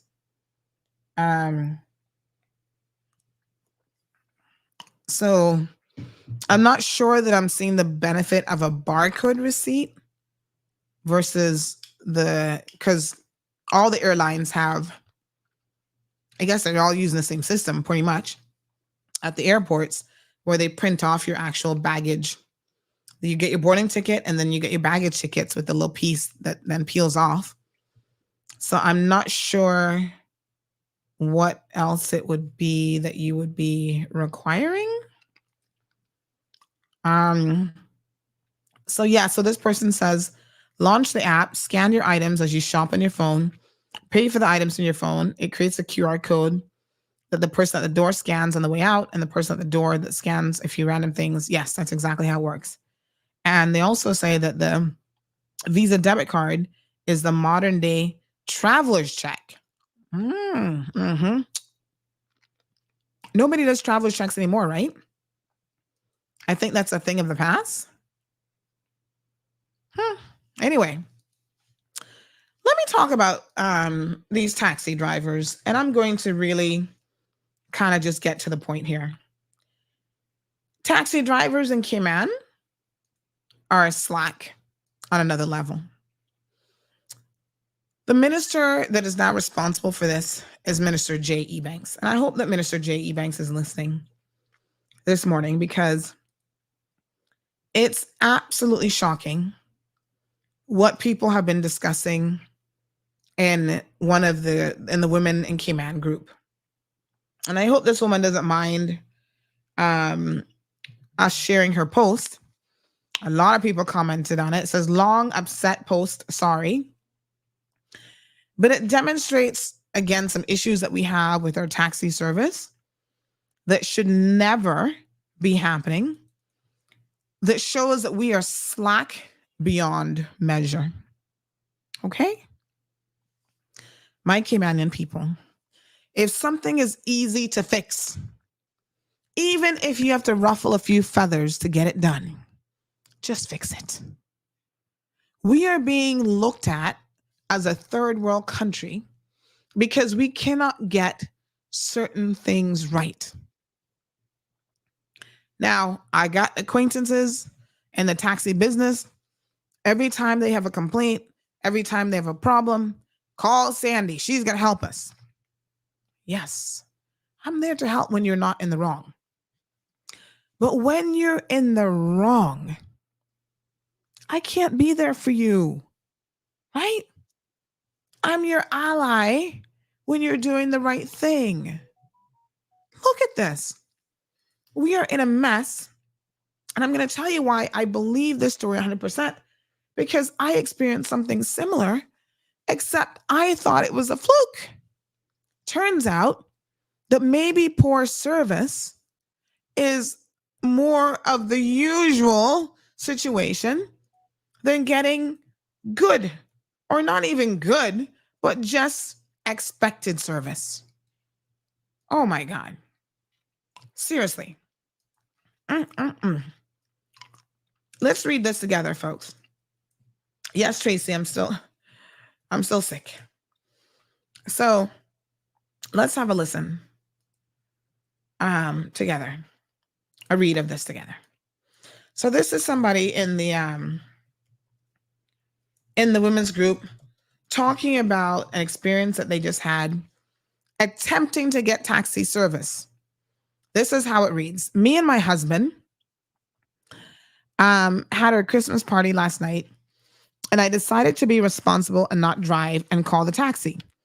We called from home several times until the Central picked it up, and almost 40 minutes, no taxi. When we called again, we were told traffic was too bad. So we canceled and managed a ride to the party. When the party finished, we walked out from Cayman Bay and tried to call the Central taxi again. We kept calling and walking and calling. After more than 100 calls, Lord Jesus, no answer. We even tried to call 4 other companies, and one picked up and said that there were no taxis on the road. While we were walking, we could see the streets were empty and no taxis driving by. So strange for a Friday night, and it was after 1 a.m. We had to walk home from Cayman Bay to Fairbanks Road. Luckily, the party provided flip-flops, and I didn't have to walk on heels or barefoot. How someone try to be responsible and not drink and drive, and when you need a taxi, they're not available. Oh my God. What the hell? Listen to me. Y'all need to do better, Seriously. I cannot believe. And then the comments of people having a similar thing. Now, this is what happens. You don't use taxi service often. So you're not even aware of, what's going on here. The last time I used a taxi service, and this is why I believe these people 100%, I wasn't calling for myself. I had messaged or called rather the main number in order to get a taxi. There was a lady at, she's a Caymanian that walks up and down quite a bit with her little bags and stuff in Georgetown. And she was at Wells, right? And she's begging people for a ride. And so I stopped and I said to her, I said, Miss, I can't give you a ride, but I'll help you get a ride. So I'll call a taxi for you because you're not going to phone. Again, y'all kind of need to get with the program a little bit. I'm like, I'll even pay for the taxi for you. Now, y'all know I don't walk around with cash. I'm a cashless person. So I called and I said, I would like to pay for this woman. She's at Wells. Please come pick her up. But, I need to pay with my card. Oh, no, honey child. We don't have no card system. And the individual drivers are the ones who have the cards and this and that. And, it's like, what? Come on. Like, really? The system sucks. We talk about people must use public transport to be safe on the roads. Right now, NRA has relaunched their Skill Safe thing. Police, don't drink and drive, be safe. How can you tell people that when you're not giving them a viable way to get home? Now, you still shouldn't drink and drive. I'm surprised these people walk from Cayman Bay all the way to Fairbanks. My God. What time did they get home? That is a significant walk. I would hitchhike. Maybe that's not as safe anymore. But that's a long walk. But the problem here is there's some tough decisions that need to be made in relation to public transport that unfortunately the elected people in this country are not willing to make because a few taxi drivers are going to get upset. You can't have a taxi license and be operating on a frolic of your own. Seriously. What kind of foolishness is this? Listen, when you go read the comments, right? There is so many of them. So eventually what happened with that poor lady is they ended up telling me, well, call this one person particularly. And it was really only because she knew me. She also didn't have a way to take card payments. But she's like, Miss Sandy, you can get me the money later. I was like, I don't want to have to get you the money later. I want to pay you now. But the only way I can pay you is if you take a debit card. I ain't got nothing else. Nope. I'll come to you later and get the money. I was like, what the hell? This is not really acceptable, folks. Come on now. Here's the thing. The way that it's organized doesn't really make any sense. So every single taxi driver is like a business owner on their own. They get the expense of going through the process of getting their own taxi license. It's their vehicle. So if they don't want to be on the road at 1 o'clock, you can't really tell them to be on the road at 1 o'clock. They're going to be like, no, it's my Sabbath. It's this, it's that. I don't want to be on the roadway. No. My bedtime is 9 o'clock. And then they wonder why people are like having issues with taxi service here in Cayman. Good morning, caller. Hey, good morning, Sandy. Morning. How are you? How are you? I'm great. How are you doing today? Yeah, I'm trying to get there, honey child. Yeah, I'm calling to defend the taxi business, taxi drivers. Tell me what the defense of them not picking up passengers and not even being on the road is. Let me just tell you what's going on. I have documents, I have evidence, I have everything that I can show you. Pre-COVID, we could do a trip from the airport to anywhere on 7 Mile Beach in less than 10 minutes. Now you can barely do that on a Sunday, much less. The traffic on the island is a problem, and time is also the problem. When you're stuck in traffic, remember, we are human. Some women are different from men. Some will run in the bush, do what they got to do. Some women, men will do it with their doors open. There's no place on 7 Mile Beach that you can say, well, all right, let me pull in and use the restroom. Not even gas stations, because gas stations have let restaurants. me tell you, it's a whole lot of problem going on here. It's a whole lot of stuff that needs to be fixed. People just looking at the little bubble that they're in, and you're looking outside the box, right? Taxi drivers work really hard. We need to rest too, especially our backs. Sitting in a car all day long. When you get out of that in the evening, it could be a trip from here to Timbuktu that could cause you to retire. Your back is so tired, you just don't want to bend it anymore. You want to straighten out. Driving a cab in this island is not easy. It used to be easy. I'm going like 23 years now. I took break when COVID came. I was doing straight time, day and night. And what it did to my back is like unbelievable. At the end of the day, when I stretch out, my wife says to me, like, why are you always going to bed so early? It's not that I want to, I have to. Because your back is so tired, you just want to flatten out on the bed. And it's getting worse and worse. We spend most of the time sitting in the traffic, wanting to get to do another pickup and just can't get there. People are calling, oh, they have special drivers. Oh, we ain't going with no one else. We want you.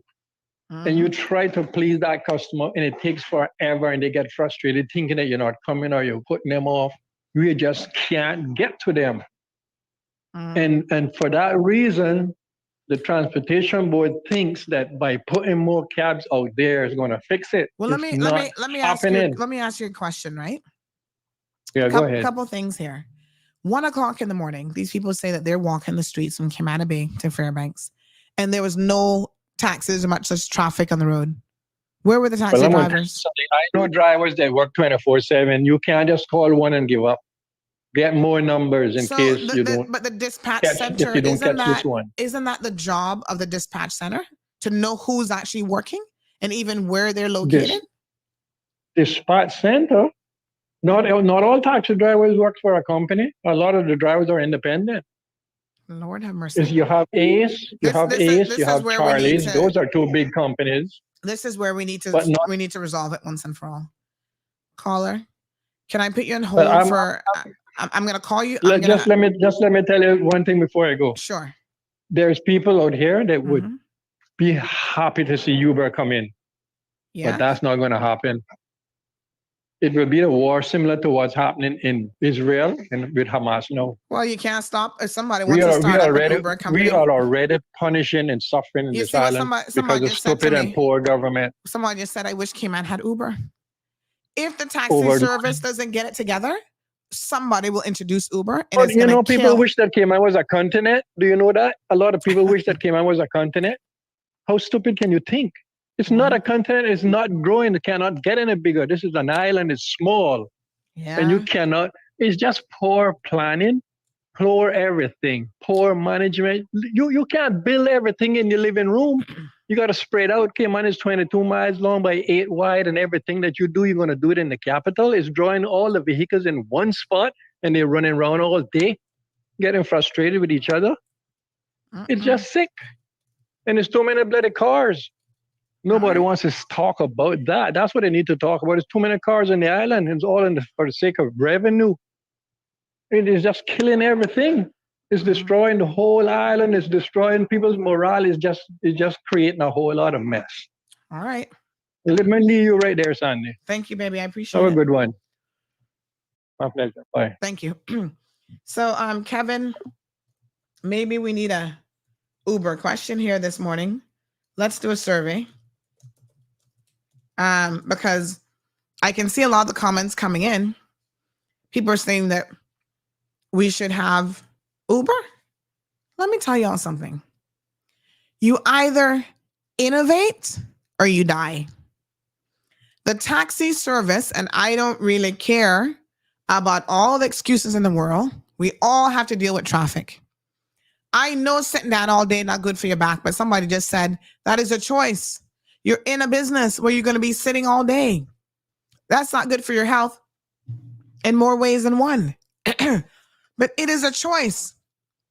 Two things are going to happen here. An Uber service will start, and that's going to be the death of most taxi businesses. Because you can't have a monopoly and provide poor service. Somebody trying to get home, and they don't know if they're going to be able to call a taxi. But you must have a long list of numbers. You call in one taxi from the next and next and next. Come on now. I told y'all when I was in New York last January, their taxi service has an app.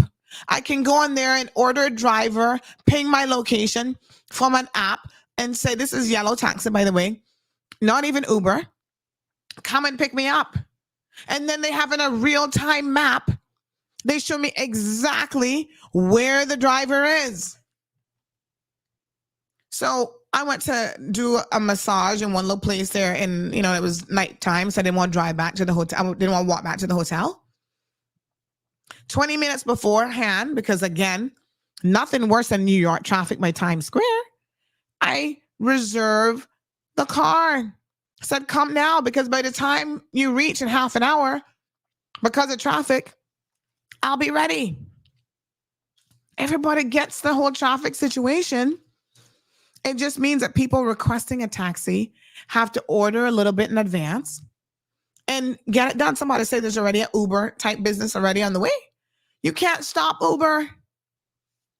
You cannot stop it. You innovate or you die. Taxi drivers, you innovate or you die.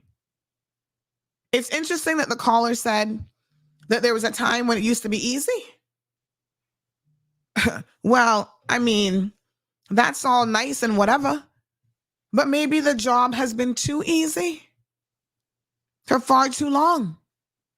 That is why we have every Tom, Dick, Harry, Sally, E-Bank Smith, this one, that one. Everybody wants to be a friggin' taxi driver. And they want to do it on their terms because they could go work a couple hours for the day and make all kind of money. And then some of them have this attitude like, oh, I only want to work the Ritz-Carlton. I only want to work 7 Mile Strip. I only want to pick up certain locations. You can't do that. If you're a taxi driver, you have to be available all over the island. Here's the solution. Get rid of this foolishness with everybody being on a frolic of their own. Everybody owning their own taxi. Everybody doing whatever they want when they feel like it. Government, public transport, set up a taxi service that is government owned and operated, and it falls under public transport. The dispatch center property falls under public transport. All the vehicles, all the assets, everything is owned by the government of the Cayman Islands. The taxi drivers become employees, right? And they put them to work different shifts in different quadrants of the island, different locations. You work, you get full benefits. You don't have to worry about your taxi not working, repairing this and that. They complain, oh, I make $50 for the day, but then I got to spend $40 on gas. It would even make more sense for them. The benefits would be there for them.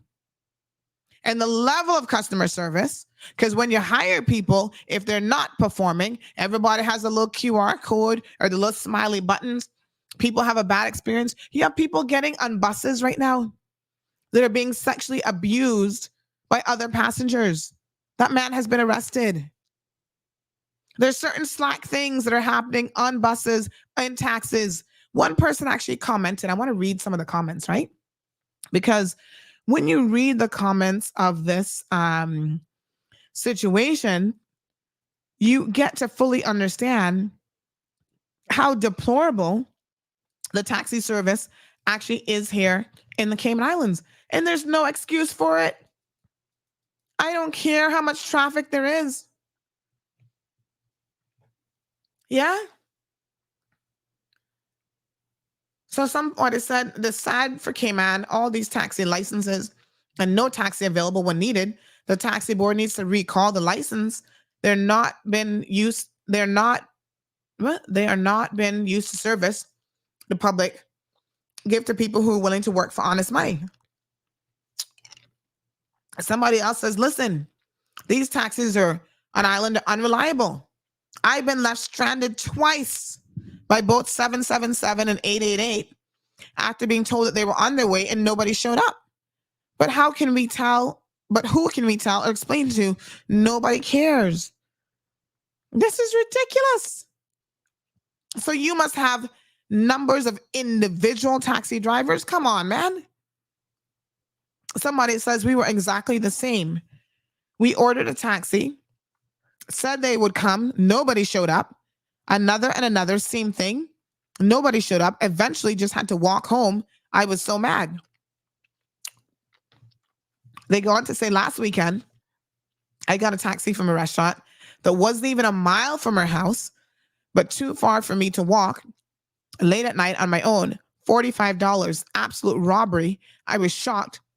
And the taxi man just laughed in my face.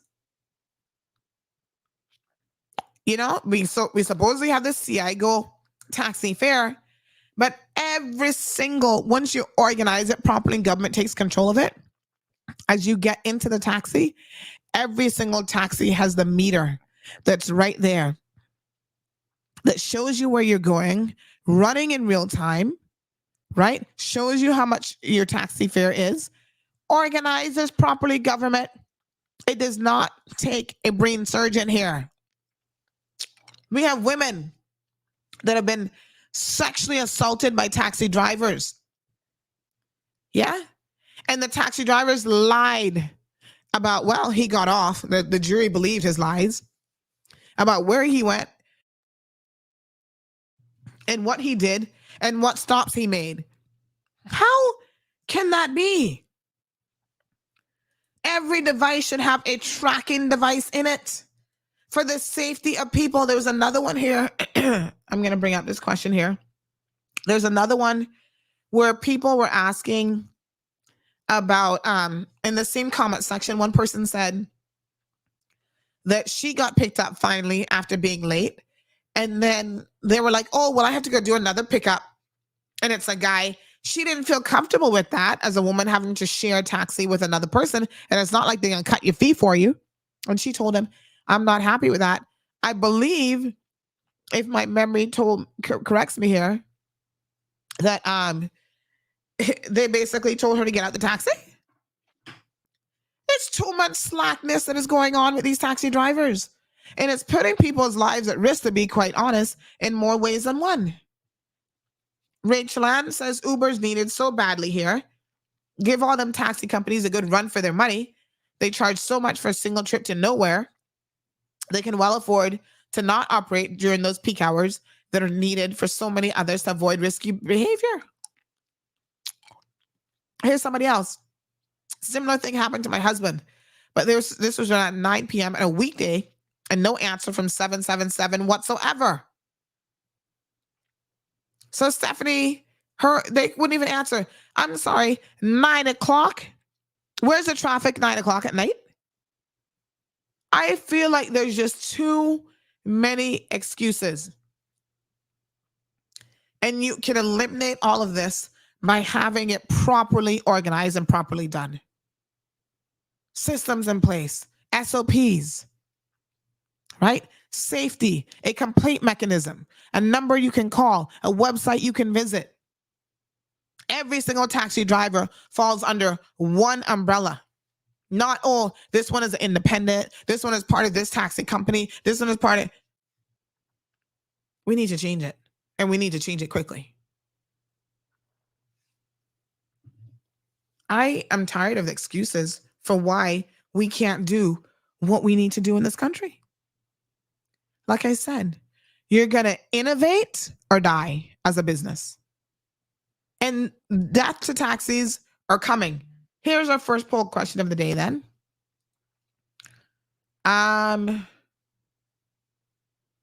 Should Cayman move from taxi transportation and move to ride-sharing transportation such as Uber or Lyft?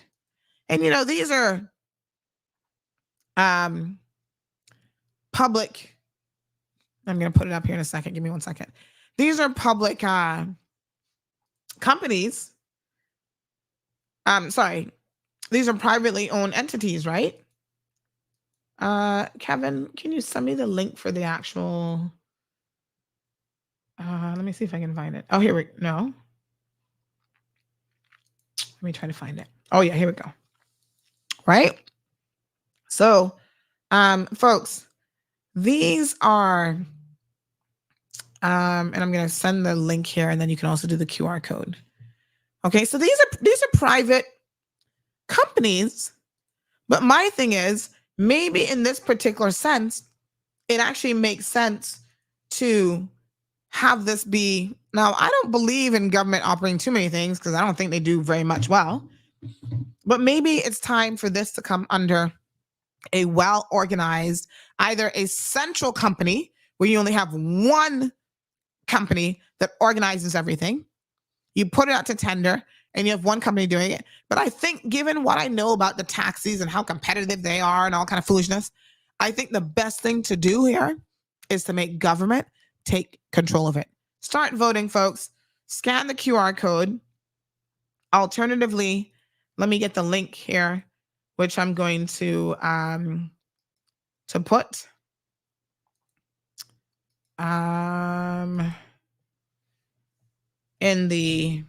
So basically the question is it time for Uber? That's the question in short format. Is it time for an Uber style business in the Cayman Islands? So, I mean, from what I've seen, I think the overwhelming amount of people are in favor of it because they're just sick of what's available here. Now, Uber takes a good chunk of your money. I'm going to be honest with you. So, George says nobody's talking about the amount of cars on the island. Oh, we're talking about that.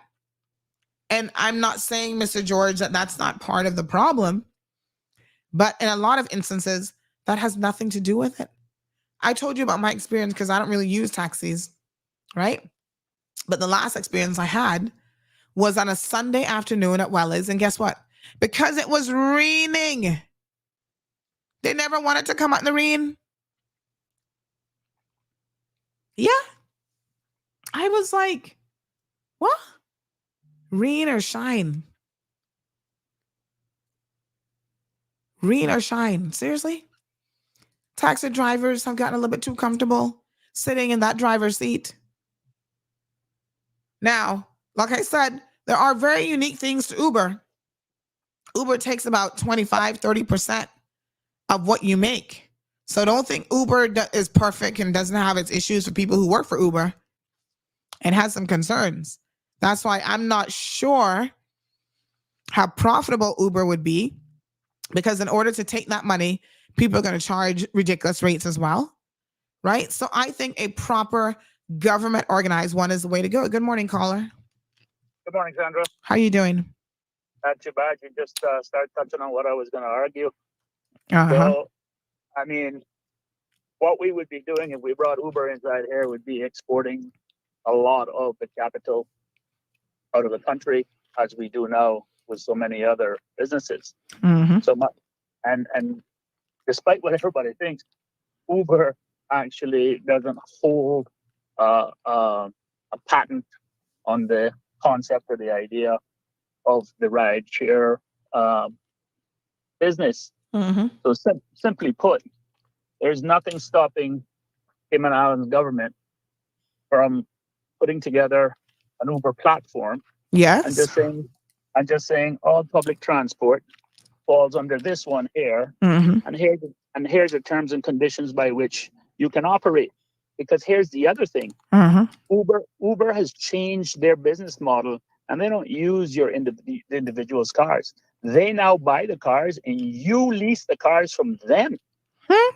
So they're getting you on both ends. Wow! Right. That way, they were able to multiply their coverage at a significant rate than just hiring people, because there's some people who are not financially sound enough to maintain their vehicles to a standard that Uber would accept. Are we having this with taxi drivers in Cayman as well? Exactly. And as a result, what Uber said is if we want quality control and good service, they have to have a minimum standard on the vehicle. So after X amount of years of leasing it or mileage, whichever comes first, you turn it back in and get another one. I know this because I have a Caymanian friend who lives in the US who actually works on the vehicles after they've been returned, put back out on the used car market. So they fix them up for them to be resold to the used car market. But my point, getting back to the thing, is it's as simple as this. And while I say it's as simple as this, it's also not simple, because as always, politics comes in, and it needs a group of politicians, opposition, and the government in power to say, hey, we're going to set standards, and this is what it's going to be, and everybody falls underneath this. And then that's revenue, consistent revenue with much easier quality control formulas in place. And therefore, it's across the board. There's no ambiguity. And then there's no situations of less than desirable vehicles on the road, unsafe vehicles on the road, uninsured vehicles on the road, et cetera, et cetera, et cetera. And like I said, thank you so much, honey. I appreciate it. And like I said, it even goes beyond that. We have had a woman who was, well, listen, I believe her 1,000%. She says that she was sexually assaulted by a taxi driver. And get this, the man did not even have a taxi license. He was moonlighting, using his mother's vehicle, because she's the one with the taxi service. Yeah? And he's moonlighting. So the investigation that the police had to carry out in terms of even who was driving it that night, because he doesn't have a taxi license, checking CCTV cameras, checking the check. Listen, you standardize it, and there's security measures in place for everybody's protection.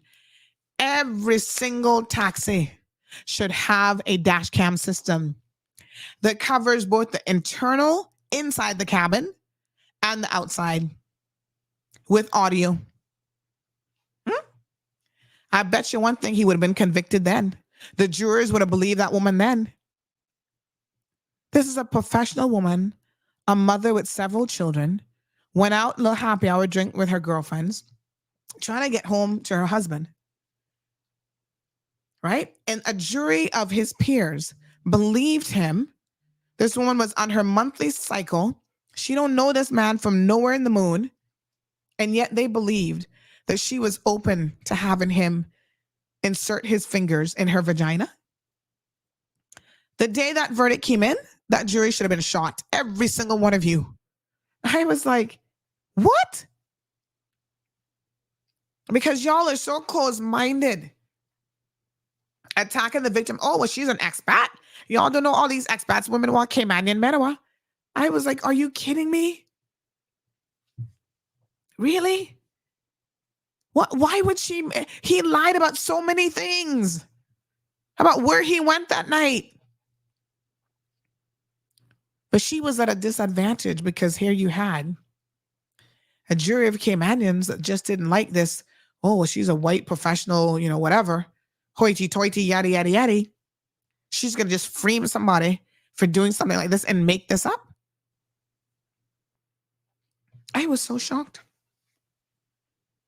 And then I want to hear other stories about him from your own Caymanian children, about how he was trying to set them up with his cousins to rape and sexually assault them, inviting them over to their house and all kind of stuff.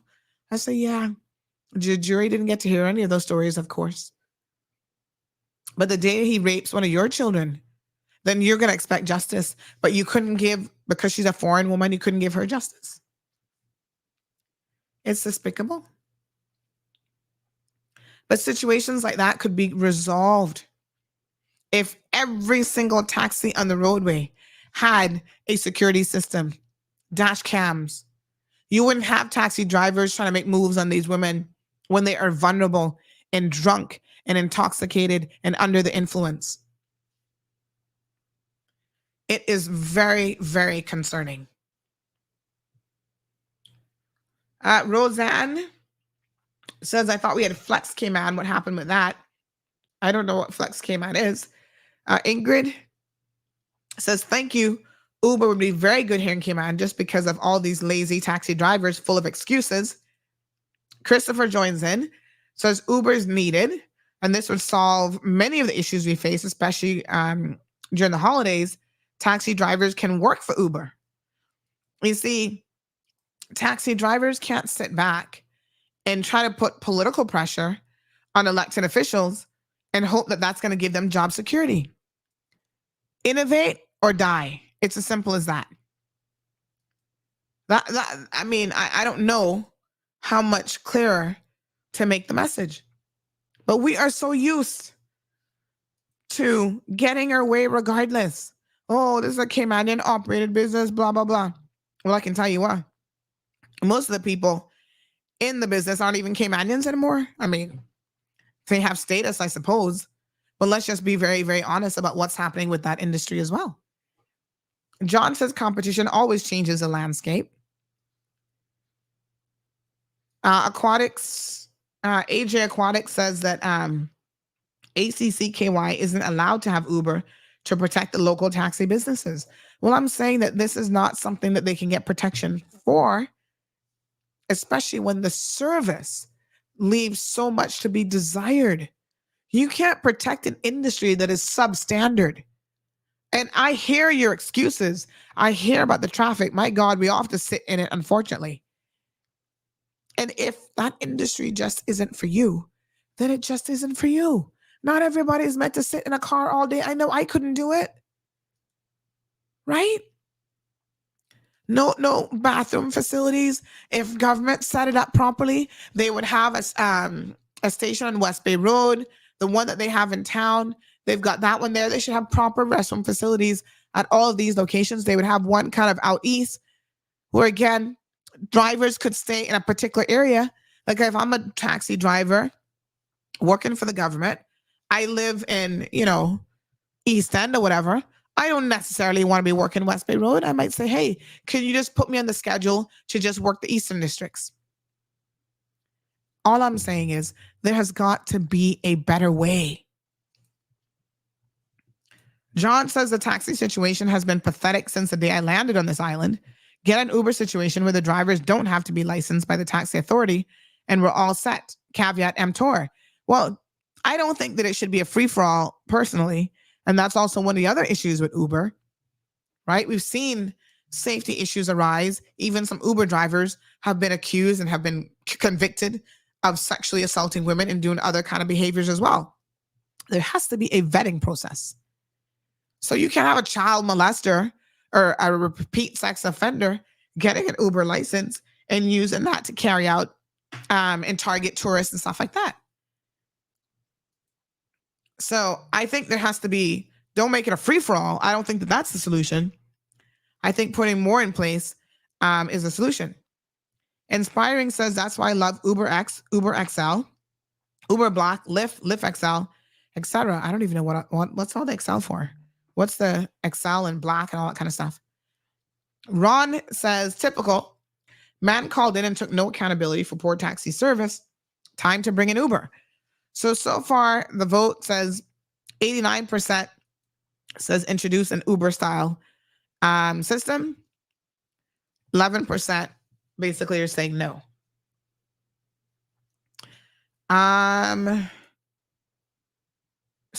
Alejandro talking about building a bridge to Florida. Okay. JD, good morning. Says, I keep thinking about developing it myself and deploying it on cloud servers. Can't tell people they can't use WhatsApp to hail a ride, much less any other app. Government, I don't know.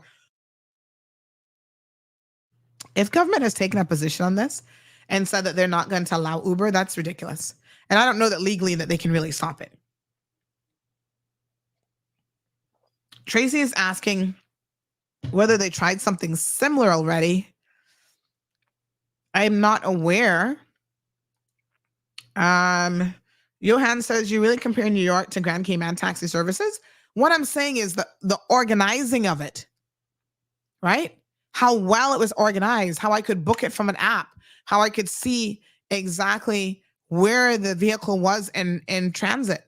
Those are the things that I'm talking about. And when people say they complain about the traffic, there's no worse traffic in the world than New York traffic. And yet I never had an issue getting a freaking taxi.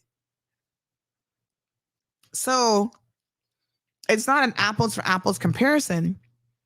What I do admit is that there is a better way, even as a consumer, not as a taxi driver, but from the consumer perspective, I have seen a better way that actually works. So Charles says, I don't mind the Uber, a little hope for me to run a little trip and make some money on the side.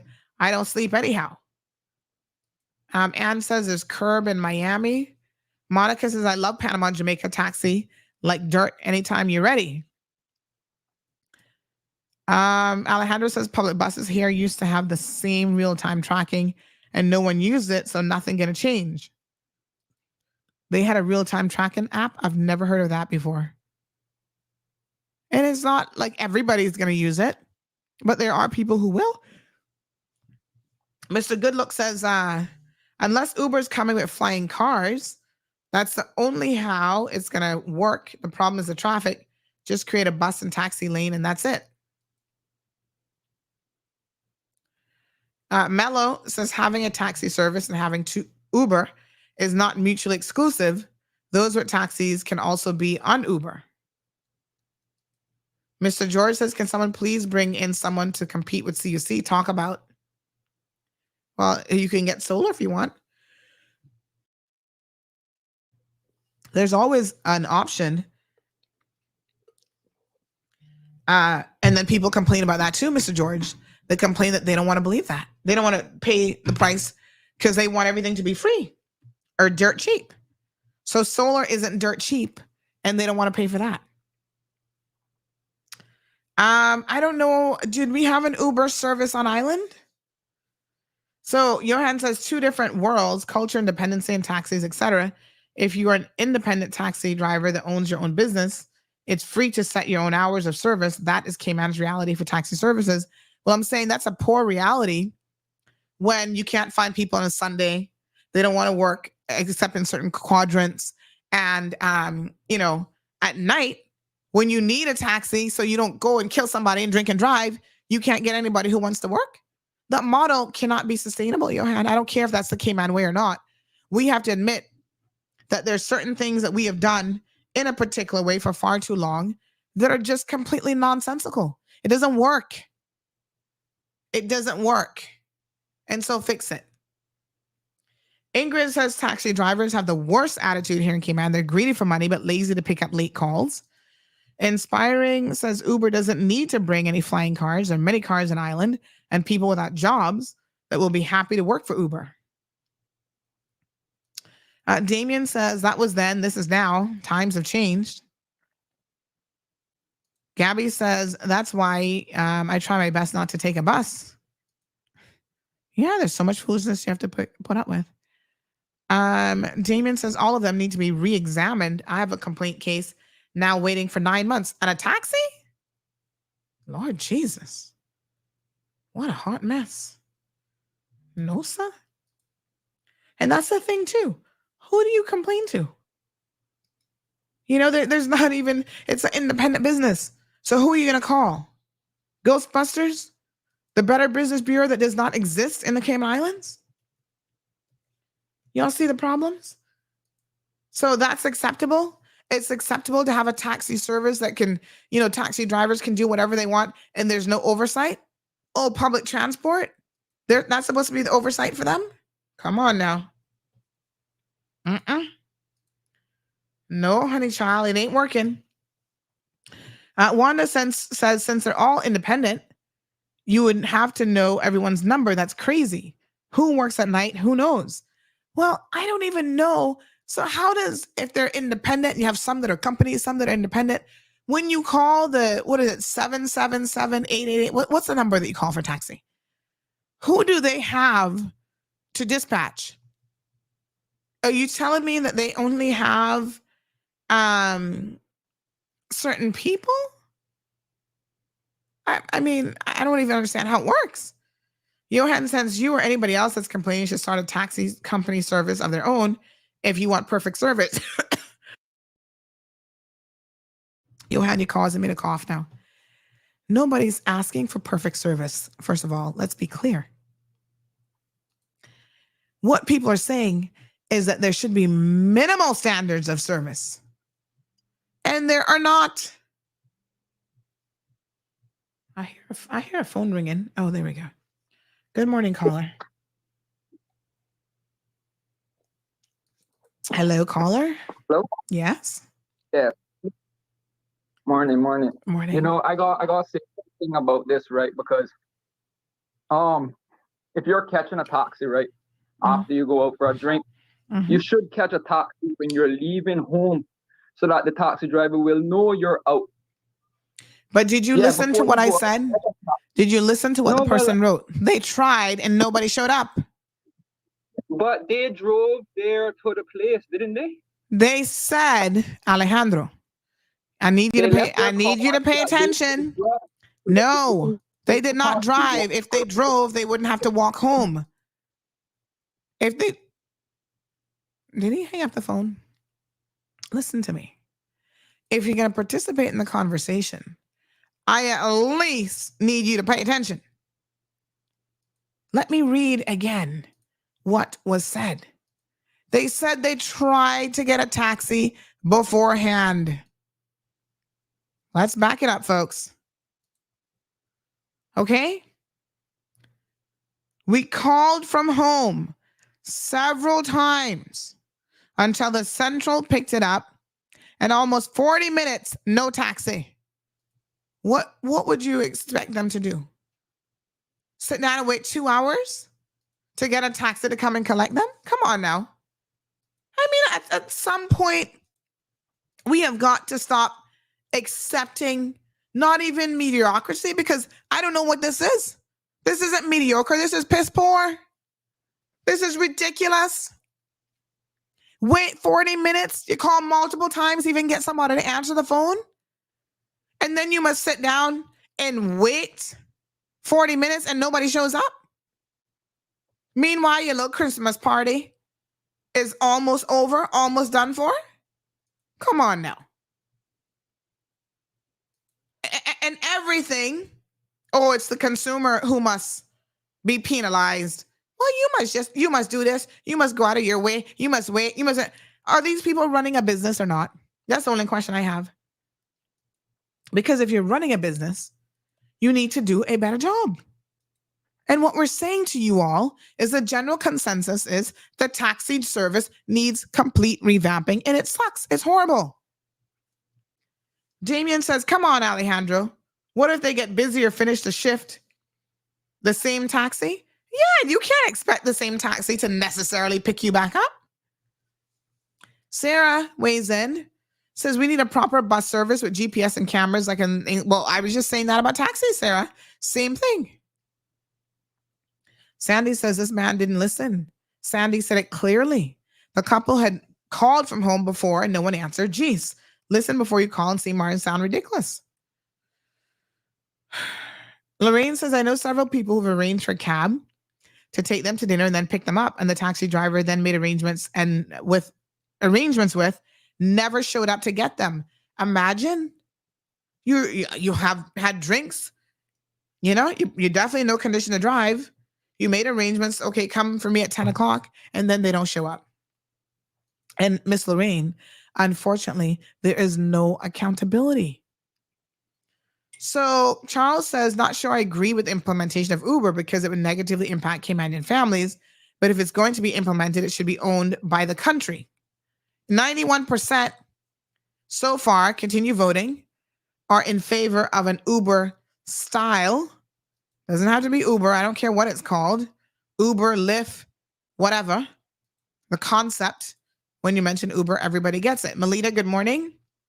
Melita said also, some people that use taxi services regularly and may have a history of certain behaviors while heading to their destination after being out will eventually get avoided.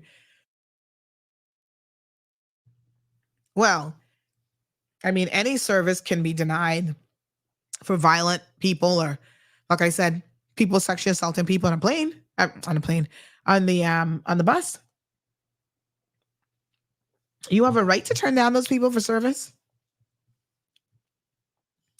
Damien says that certain resorts have expat valets hired that work with taxis on commission. Then the tourist does not know of the app and pays more. What a hot mess. Good morning, Aliano. Says there is an issue with this bus and taxi and transport service. It starts from the top and rots to the bottom. So let's call this 77 number here this morning because I'm curious about how this works. And I'm going to ask them again. Listen to the question now. Let's call them.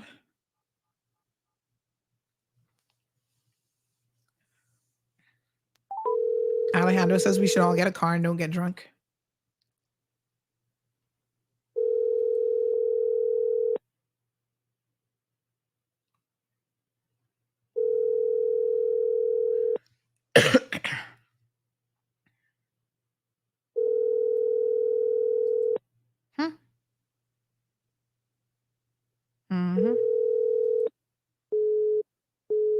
Anybody surprised that it rang out? Let's call it again. So when people say they called 100 times, might not have been exactly 100, might have been 99.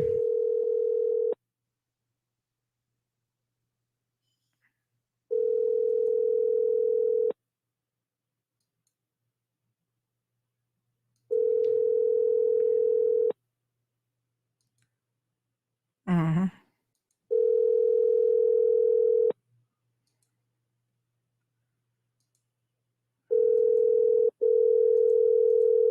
So how many times do you think I should call him? Call it the East Radio. Sorry. She eventually, I answer the phone. Let's try again. Sorry.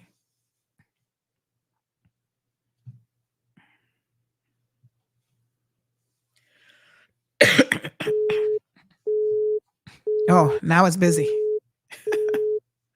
All right. So here I am drunk. Probably not in the morning, but anyway, you never know. Here I am drunk and I'm trying to call. You expect a drunk person to be calling like 50 times, 100 times? How is this going to work exactly? I'm just saying. Debbie, thank you. Debbie says that using the taxi service in Thailand was a pleasure, not a headache. Melanie, the alternative YouTube link. Let me show you the channel, the YouTube backup YouTube channel. There it is. Just find that. And I'll also share the link in the comment section. All right, I'm going to continue for you guys, asking you to vote. And the first poll question of the day, we are going to change topics here shortly to the budget. But this needs to be fixed. I mean, come on. Like I said, on the one hand, it's not difficult to fix, but on the other hand, I think the political will to fix it doesn't exist. Here is what a caller said recently in relation to customer service, generally speaking. Yes, Miss Sandra, it's a disgrace how many places in Cayman the customer service is just awful, lacking. No customer service manners, no phone, nothing. Cayman Airways, the girl sound like she lying in bed talking to you. Don't tie you to hold, nothing. Call Pizza Hut. The woman say, "What? What you want? What?" You know, it's just terrible. And all of these people, I'm sorry, Jamaicans, and nothing against Jamaicans, but it's just like how these people get jobs. Yes, Miss Sandra, it's a disgrace. How many places in Cayman the customer service is just awful. Oh, it's on lacking. loop. Sorry. No customer service So manners, no phone, nothing. Yes, Cayman Airways reservation. Sometimes you get an agent that is very, very good, and then there's this girl there that she is just rude. Then she puts you on hold for spite. So you be waiting long, and then you be like, "Hello," because you think you got cut off. Because there's no, she doesn't even tell you to please hold or anything like that. And then Pizza Hut, there's always this Jamaican lady that answer. No listening skills, no repeating skills. I think when you get hired for those type of jobs, that would be like the best part of the interview is listening skills and be trained properly. What a hot mess, folks. So I mean, I'm shocked. Customer service, generally speaking, seems to need an overhaul. But specifically, not even in general terms, specifically, I feel like, you know, we just got to do better. We have got to do better. My God. Let's read some WhatsApp comments. Someone says that, yes, Uber takes a good chunk of your money. That's why Flex failed. Authorities in one city have put pink women-only buses in service designed to protect female passengers from harassment. Oh, then this looks like this actually looks like a Middle Eastern country based on how they're dressed and also the background. And you could understand, again, why this would be important. So, oops, give me 1 second here. Just trying to pull up this image for you guys to see. I like this idea. I think this is a good idea. So there they are. So you get on this bus, you know that you're going to be safe.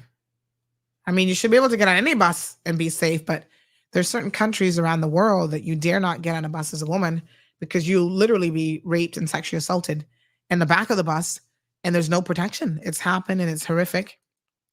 Countries like India and stuff like that. Someone said this would be a great business for Cayman women.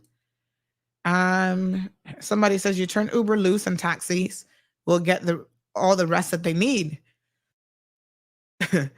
Tongue in cheek for those complaining about how hard it is. They said they'll get the rest they need then. Laughing out loud. They can't even get to fare.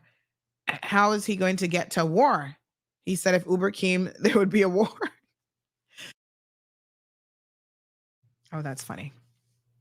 All right. Somebody said it's coming to Cayman. One is already on the way. They added me last week. The Instagram page is up. Oh, so let's see what this is. This one is called Island Go app. The first affordable carpooling app in the Caribbean, coming soon to Grand Cayman, Bermuda, and beyond. Register your interests. Carpooling? Well, I think most people don't want to carpool necessarily. So if that's the focus, I don't know how well that's going to work. But, we'll see.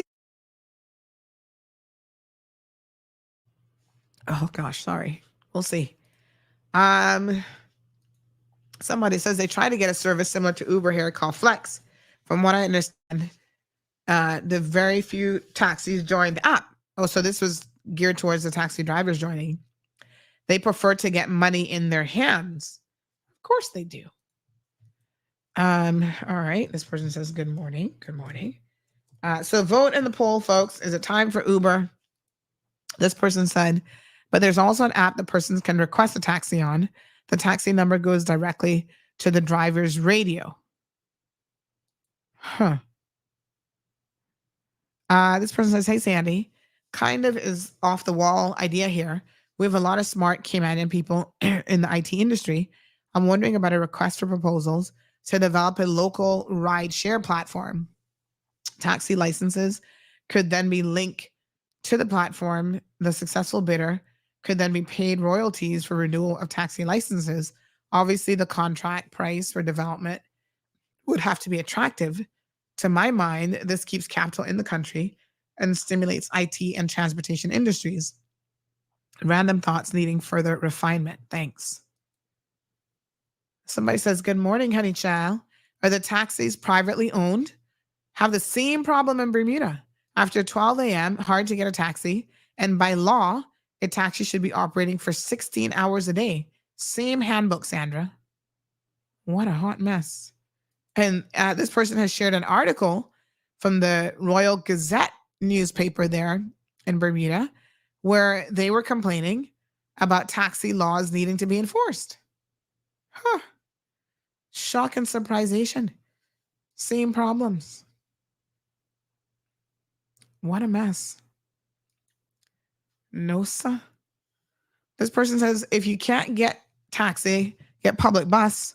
The public bus drivers don't have no manners, putting off passengers off the bus saying that they're not going east end or north side.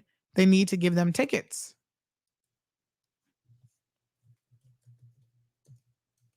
Wow. What a hot mess.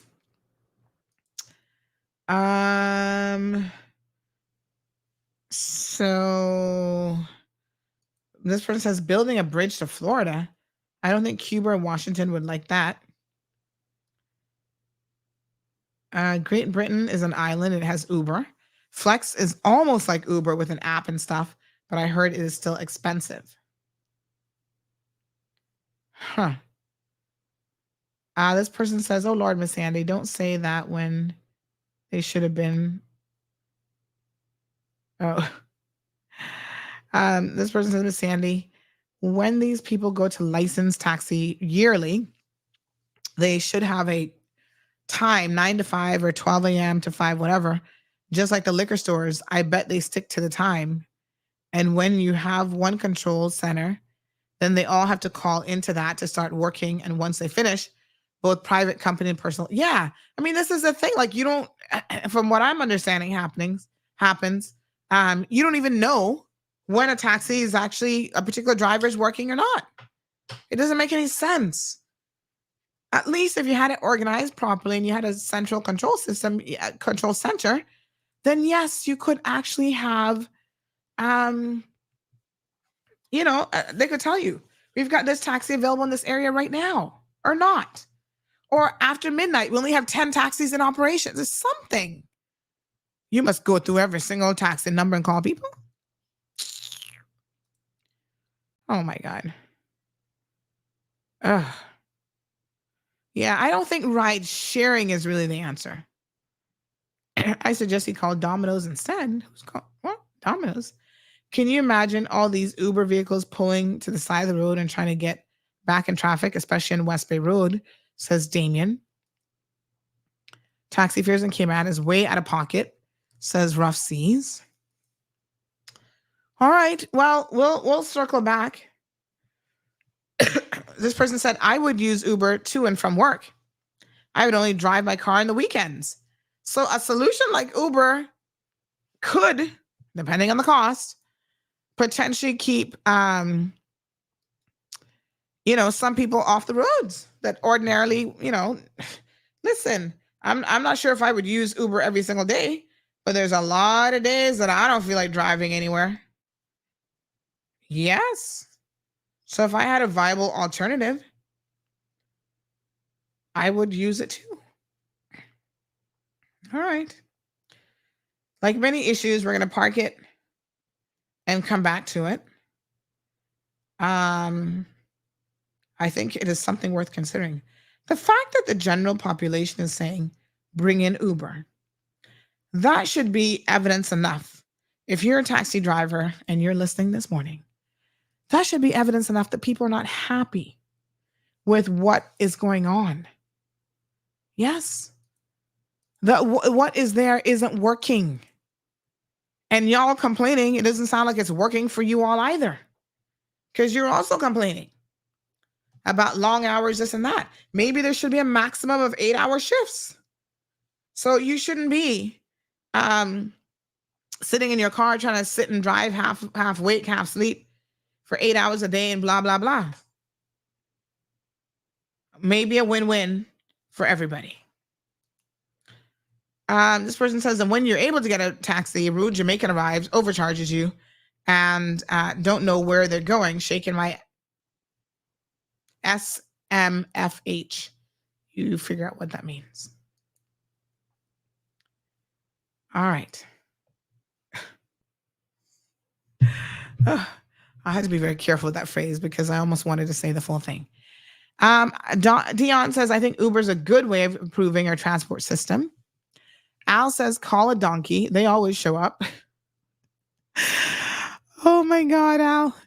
Diamond Princess says, both bus and taxi service needs to be revamped to be more organized, to give better service. Customer service, time management.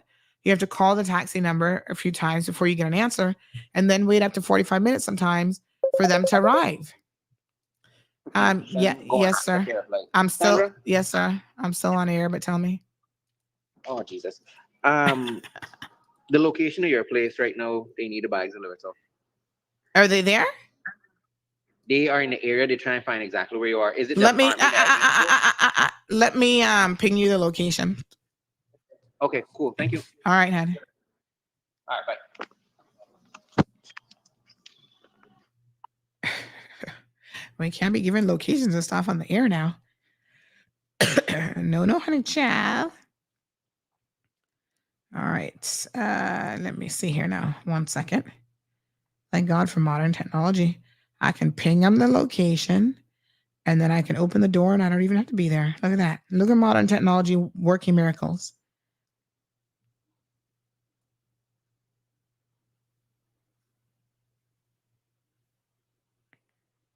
Okay.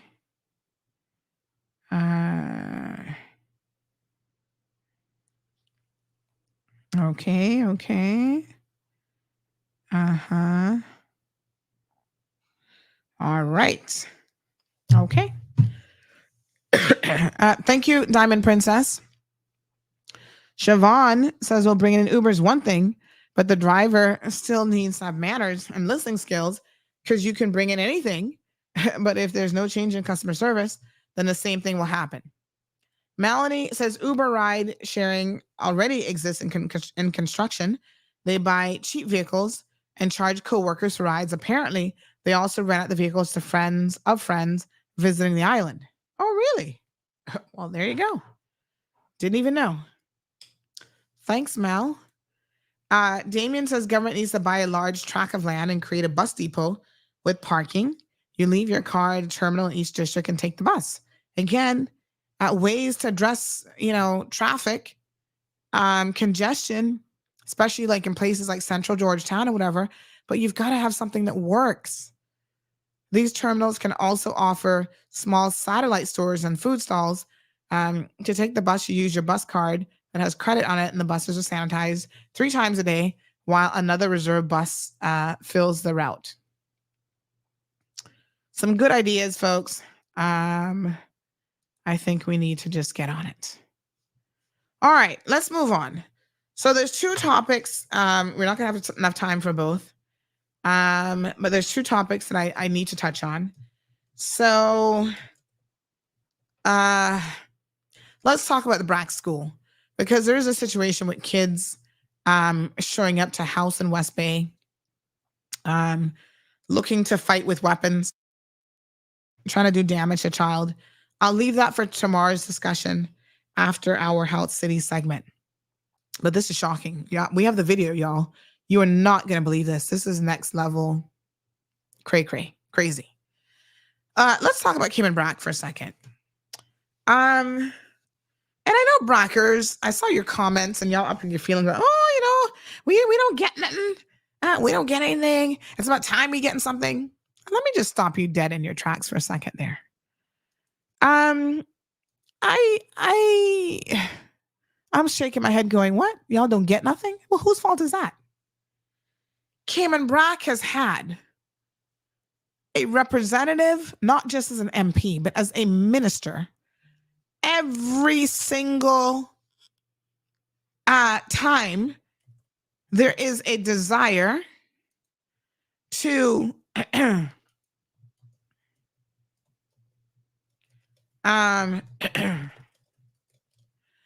there is a desire to have a Brac MP get a ministerial position so that the Brackers can feel represented. Okay. Let's say theoretically there's no issue with that. And there are issues with that, but let's leave that alone for a second, right? If you all are now complaining that the Brac has been left out and hasn't gotten anything, whose fault is that? Say what?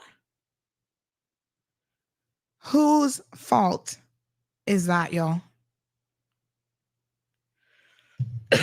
I don't understand it.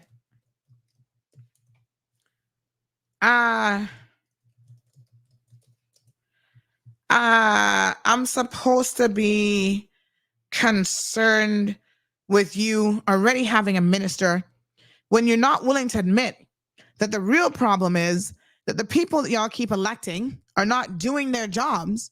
That's why you have no real representation. It has nothing to do with, oh, you're the sister island and you can't get any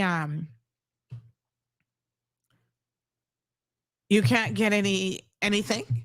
You're not getting anything because your MPs are lazy, good for nothing. One is a Bible tooting fool, and the next one, well, I don't even know where he is. Where's Moses Kirkernel? Is he still working for the people of Cayman Brac? But y'all keep electing him, huh? Isn't that funny? Oh, well, we need a school. We need something. Our kids are going to, all 200 of our children. For years, Cayman Brackers have been complaining about there's no space at the entry level. Forget about the high school. We haven't gone that far yet. There's no facilities for the babies. No daycare facilities, nothing. How long have y'all not been complaining about that? And you have had a representative who is a 2-time education minister. And she's not found a single solution. Hear me good now.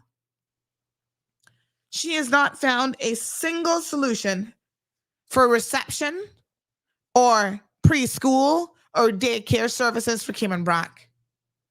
But yet she jumps up talking about a $50 million school. And y'all gonna think, oh, well, look here, she's doing something for us. This is great now that she's premier. Don't be stupid. Don't be short-sighted. This is someone who wants to buy your vote. And I'm going to be very, very honest with you. She seems to know that y'all are so cheaply bought. Yeah? That it's so easy. Tell me something. How can government, if this was just approved in the budget on Friday, how is it possible that government already has out an RFP for design and build of a new Cayman Brac high school? You know why? This is one of the reasons why they had to get rid of Ween Panton. Because Ween Panton was saying a $50 million school on the Brac for so few students is not good money spent. And furthermore, we just don't have it. So the solution is do nothing for the 20 years that you've been in public office. Get on Radio Cayman talking foolishness about, oh, well, if I'd stayed in private practice, I could have been a partner. I could have been a partner at Truman Bodden. I tell you what, as a partner of Truman Bodden, you would have had to perform or you would have been fired. You would have had to bring in clients or you would have been fired. You'd have to work or you would have been fired. You've had an easy ride, lady. Doing nothing. Go to church, and that's how you get your votes. Jamila says they don't even have proper health care on the Brac. So yes, there are a lot of things missing on Cayman Brac. The schools, if they're in deplorable condition now, they have been in deplorable condition for a long time. Does that happen overnight? And there have been no movements whatsoever to do anything about it. So you wait until it's what? At a critical stage? Talking about building a school and hurricane shelter for 200 students and 40 staff? Let me ask you Brackers a question. There's a facility right there on the Brac now. Every time I go to the Brac, right? They ask me if I can find out what this facility is for. It has been built for years. No one has ever used it. Nobody don't know what it's for. The AC is kept at 60 degrees 24/7. Again, that's another Juliana project or Moses or one of them that been in there for donkey years. They build this building, don't tell you what it is, don't use it, don't make it available to the community. And y'all tell me y'all not getting stuff. You being left behind? Blame your MPs for that. Don't come crying to the people of Grand Cayman. You keep electing them? Good morning, caller. Morning. Tell Brackers do what they gotta get everything they need now. We is the one gonna be in the mess. They got broke us. If they think, listen, if they think that they're not gonna be in a mess, they better think again, because we all pay the price of over budgeting and overspending when we simply don't have it. And we all gonna be in a mess because you see this big money that she giving them. Wait till next year come. Where the money coming from? And then like they saying about she giving this extra do this for people's for Christmas and things. And like somebody saying, who that benefiting? Not the poor people. It is the rich people that benefiting. That not benefiting me or you or somebody else like us. All they're doing is foolishness. I got watched, but you should have watched her the other day when she was giving that speech up, and then she was so nervous. Everybody noticed that her hand was shaking worse than Shaker Harris, and then papers, and you noticed she had all the papers that she had. You wasn't having all the papers that she had, because she had a pistol of all the reading. And I tell the person, I say, I don't know this good how she had all of the ends of the papers bent, so that when she goes to lift them, because she was so nervous, sometimes she put her hand down flat and you could see her, and then her voice so cracking. Then you had to see the stuff. I mean, she's a disgrace to represent us. She needs Jesus peace. I mean, you can't help how you're born and look, but you can, man, I tell you, I'm so disappointed. Then they were wondering how it reported about what accident Ween was in. Ween wasn't in no car accident. He had a little accident at his house. Yeah, we have all the details on that. He just fell. Yeah. Make him know and tell him that not from no what I call it, that's fact. That could happen to anybody. He was waiting to want and he got tripped up. Well, actually he was changing a tire on his, or changing a flat on his car. But listen. No, it's not that he got tripped up in carpet. I'm telling you, it wasn't no tire. No. Well, I'm telling you, I'm pretty sure that I got the story down pat. It wasn't carpet. He was actually outside when it happened. He fell outside. And he doesn't remember exactly that part of the story, but it seems like someone might have been close by, and either he tripped on them or something like that, but he tripped and fell outside. So, and these things happen. I mean, I had a fall the other day that was so bizarre and unexplainable. But anyway, that part of the story, and by the way, we're wishing him a speedy recovery. Thanks for reminding us about that. All right, my dear. Thank you so much. Okay, bye. Okay, honey. Yeah, we are. He had a couple previous premiere. Forgot to mention the story. Wayne Panton had a little accident at home. He was fixing his tire, had a flat tire, whatever. And then when he got up, he made some sort of movement, or somebody was close by. Something caused him to trip and fall. And unfortunately, he didn't brace his fall with his hands, and he fell on his, I guess, side or abdomen where the ribs are, and he broke his ribs, which I understand. I've never had it happen, but I understand it's a very, very painful situation. So the ambulance had to come for him, and we're hoping that he's having the first night is always the worst when you have an accident, right? So hopefully he's on his way to recovery. But yes, I mean, let's watch a video clip here.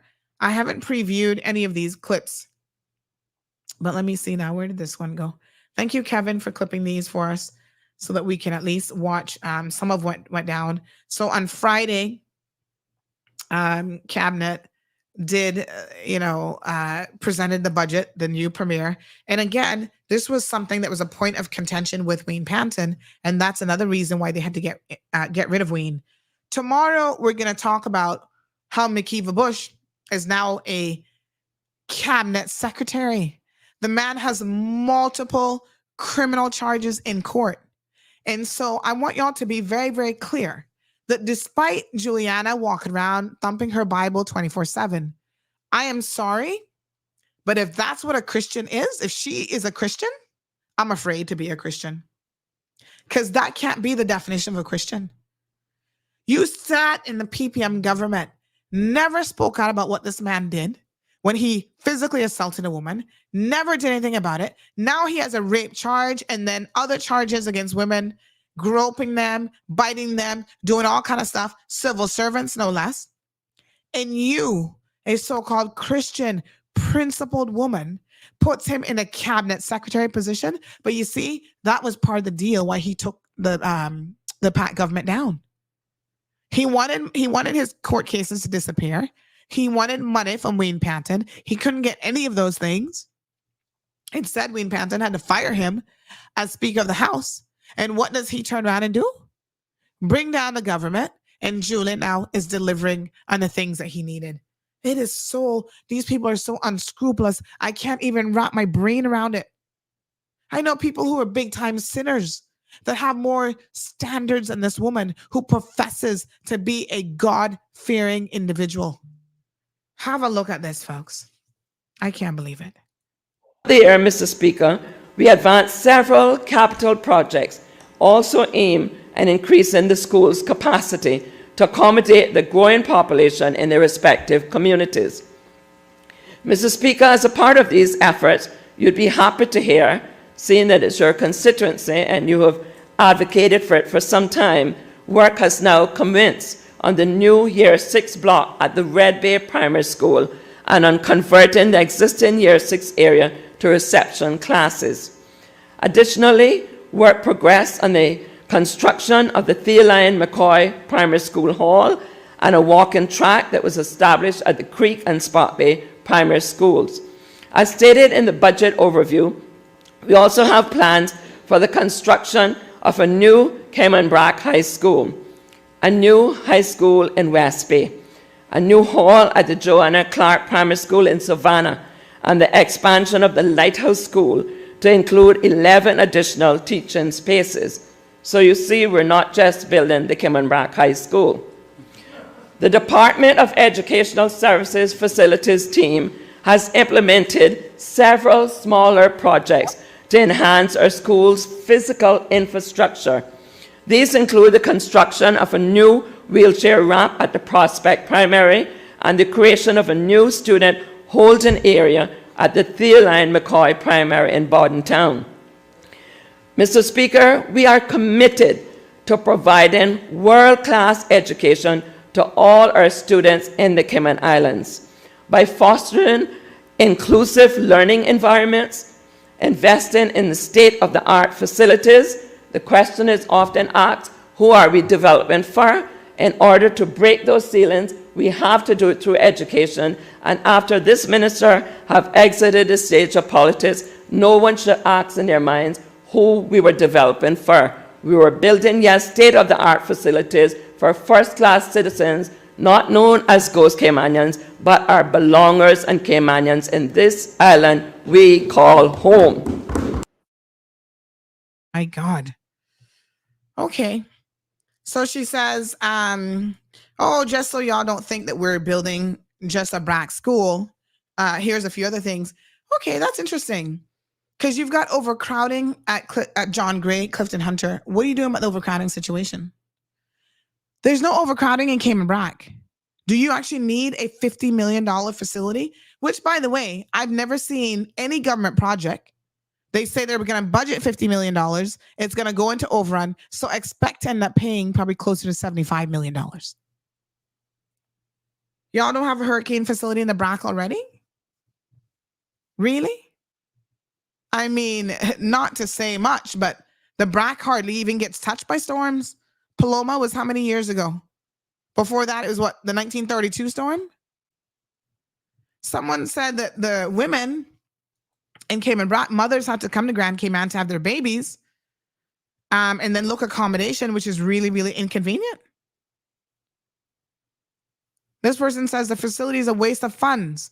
Us sensible Brackers realize that the school is needed, long overdue, but $50 million is not necessary. That can be spread across healthcare, special need teachers and professionals, special need parents of the daycare, were recently asked to keep their children home during the week that they had visitors / were being assessed. Why? Because they don't want it seen that the staff they have aren't trained to cope with the special behavioral needs. You see, this is what Juliana needs to be focused on: substance, not a structure of a building that we have proven time and time again doesn't even improve education for children. Special needs children are suffering right now because of her. They have to satisfy when visiting special needs therapists. I need you to retype that for me, so it makes a bit more sense, because I want to post it. But we get the gist of it. Plus, isn't a parrot sanctuary routine for the school? The Brac Parrot Sanctuary? Listen, it's a hot mess. It really and truly is. She looks like she should be dishing out lunches at a high school, not a premier of a country. Again, let's focus on the substance. Now she's getting her school. Remember what happened when Alden wanted his 2 schools? And they do it at all cost. And it will cost the people of this country. Speaking of special needs, people who work in the educational system with special needs say that their children are suffering. They're in dire need of therapy for the SEMH diagnosis and can't get it because they have no health insurance. This boils their blood, they say, as teachers and government employees, and they have to be quiet. Caymanian children who need that extra attention so that they don't end up in the court system, so they don't end up in the penal system, when all they have are some learning challenges, some behavioral challenges, and they need a bit extra. They need therapy. They need specialists. Those are the things that they cannot get. But she's going to be able to find $50 million plus for a school in Cayman Brac. I'm just saying, pick sense from nonsense, folks. This is not going to be something that will ultimately benefit the people even of Cayman Brac. I know y'all feel away. I understand. But she has been your MP. When did she get elected? How long has she been your MP for? Hold on. Connolly. Let me Google her and see. She's been there long enough. And I really need to ask you all, what has she done? She's 62 years old. And she has been there since, let's see.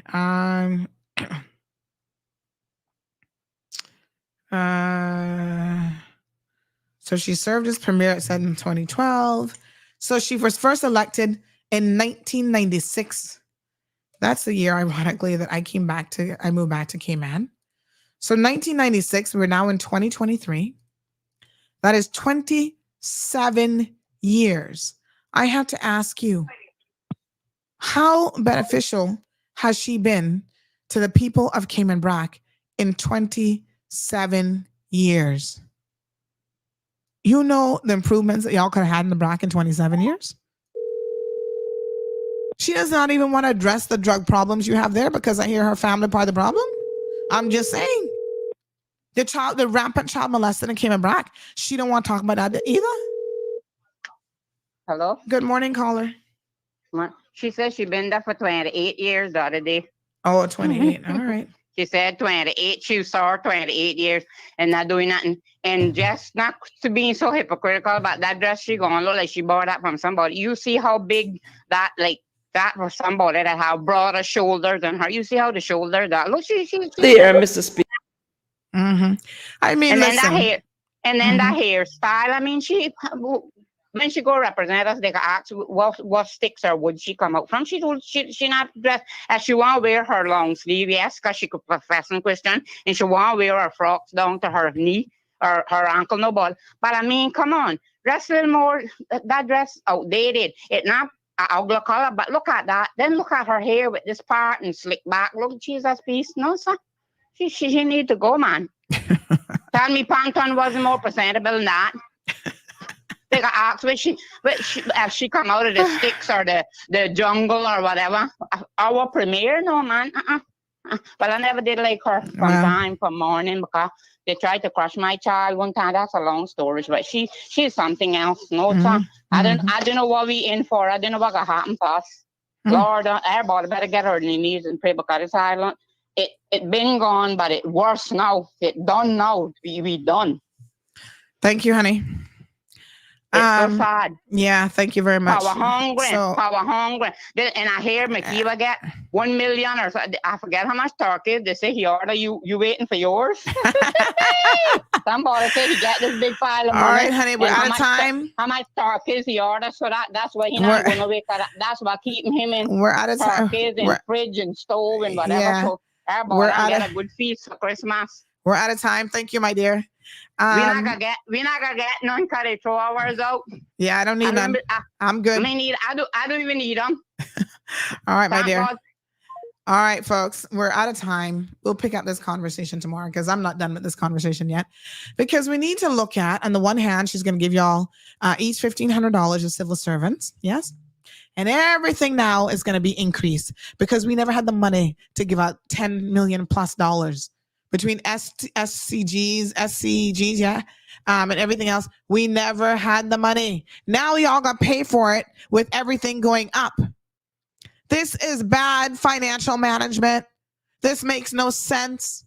If we were teaching budgeting 101 in our schools, any high schooler could tell you that you don't give up money on the one end and then talk about you got increased fees over here, because honestly, that meant that you never had the money to give out to begin with.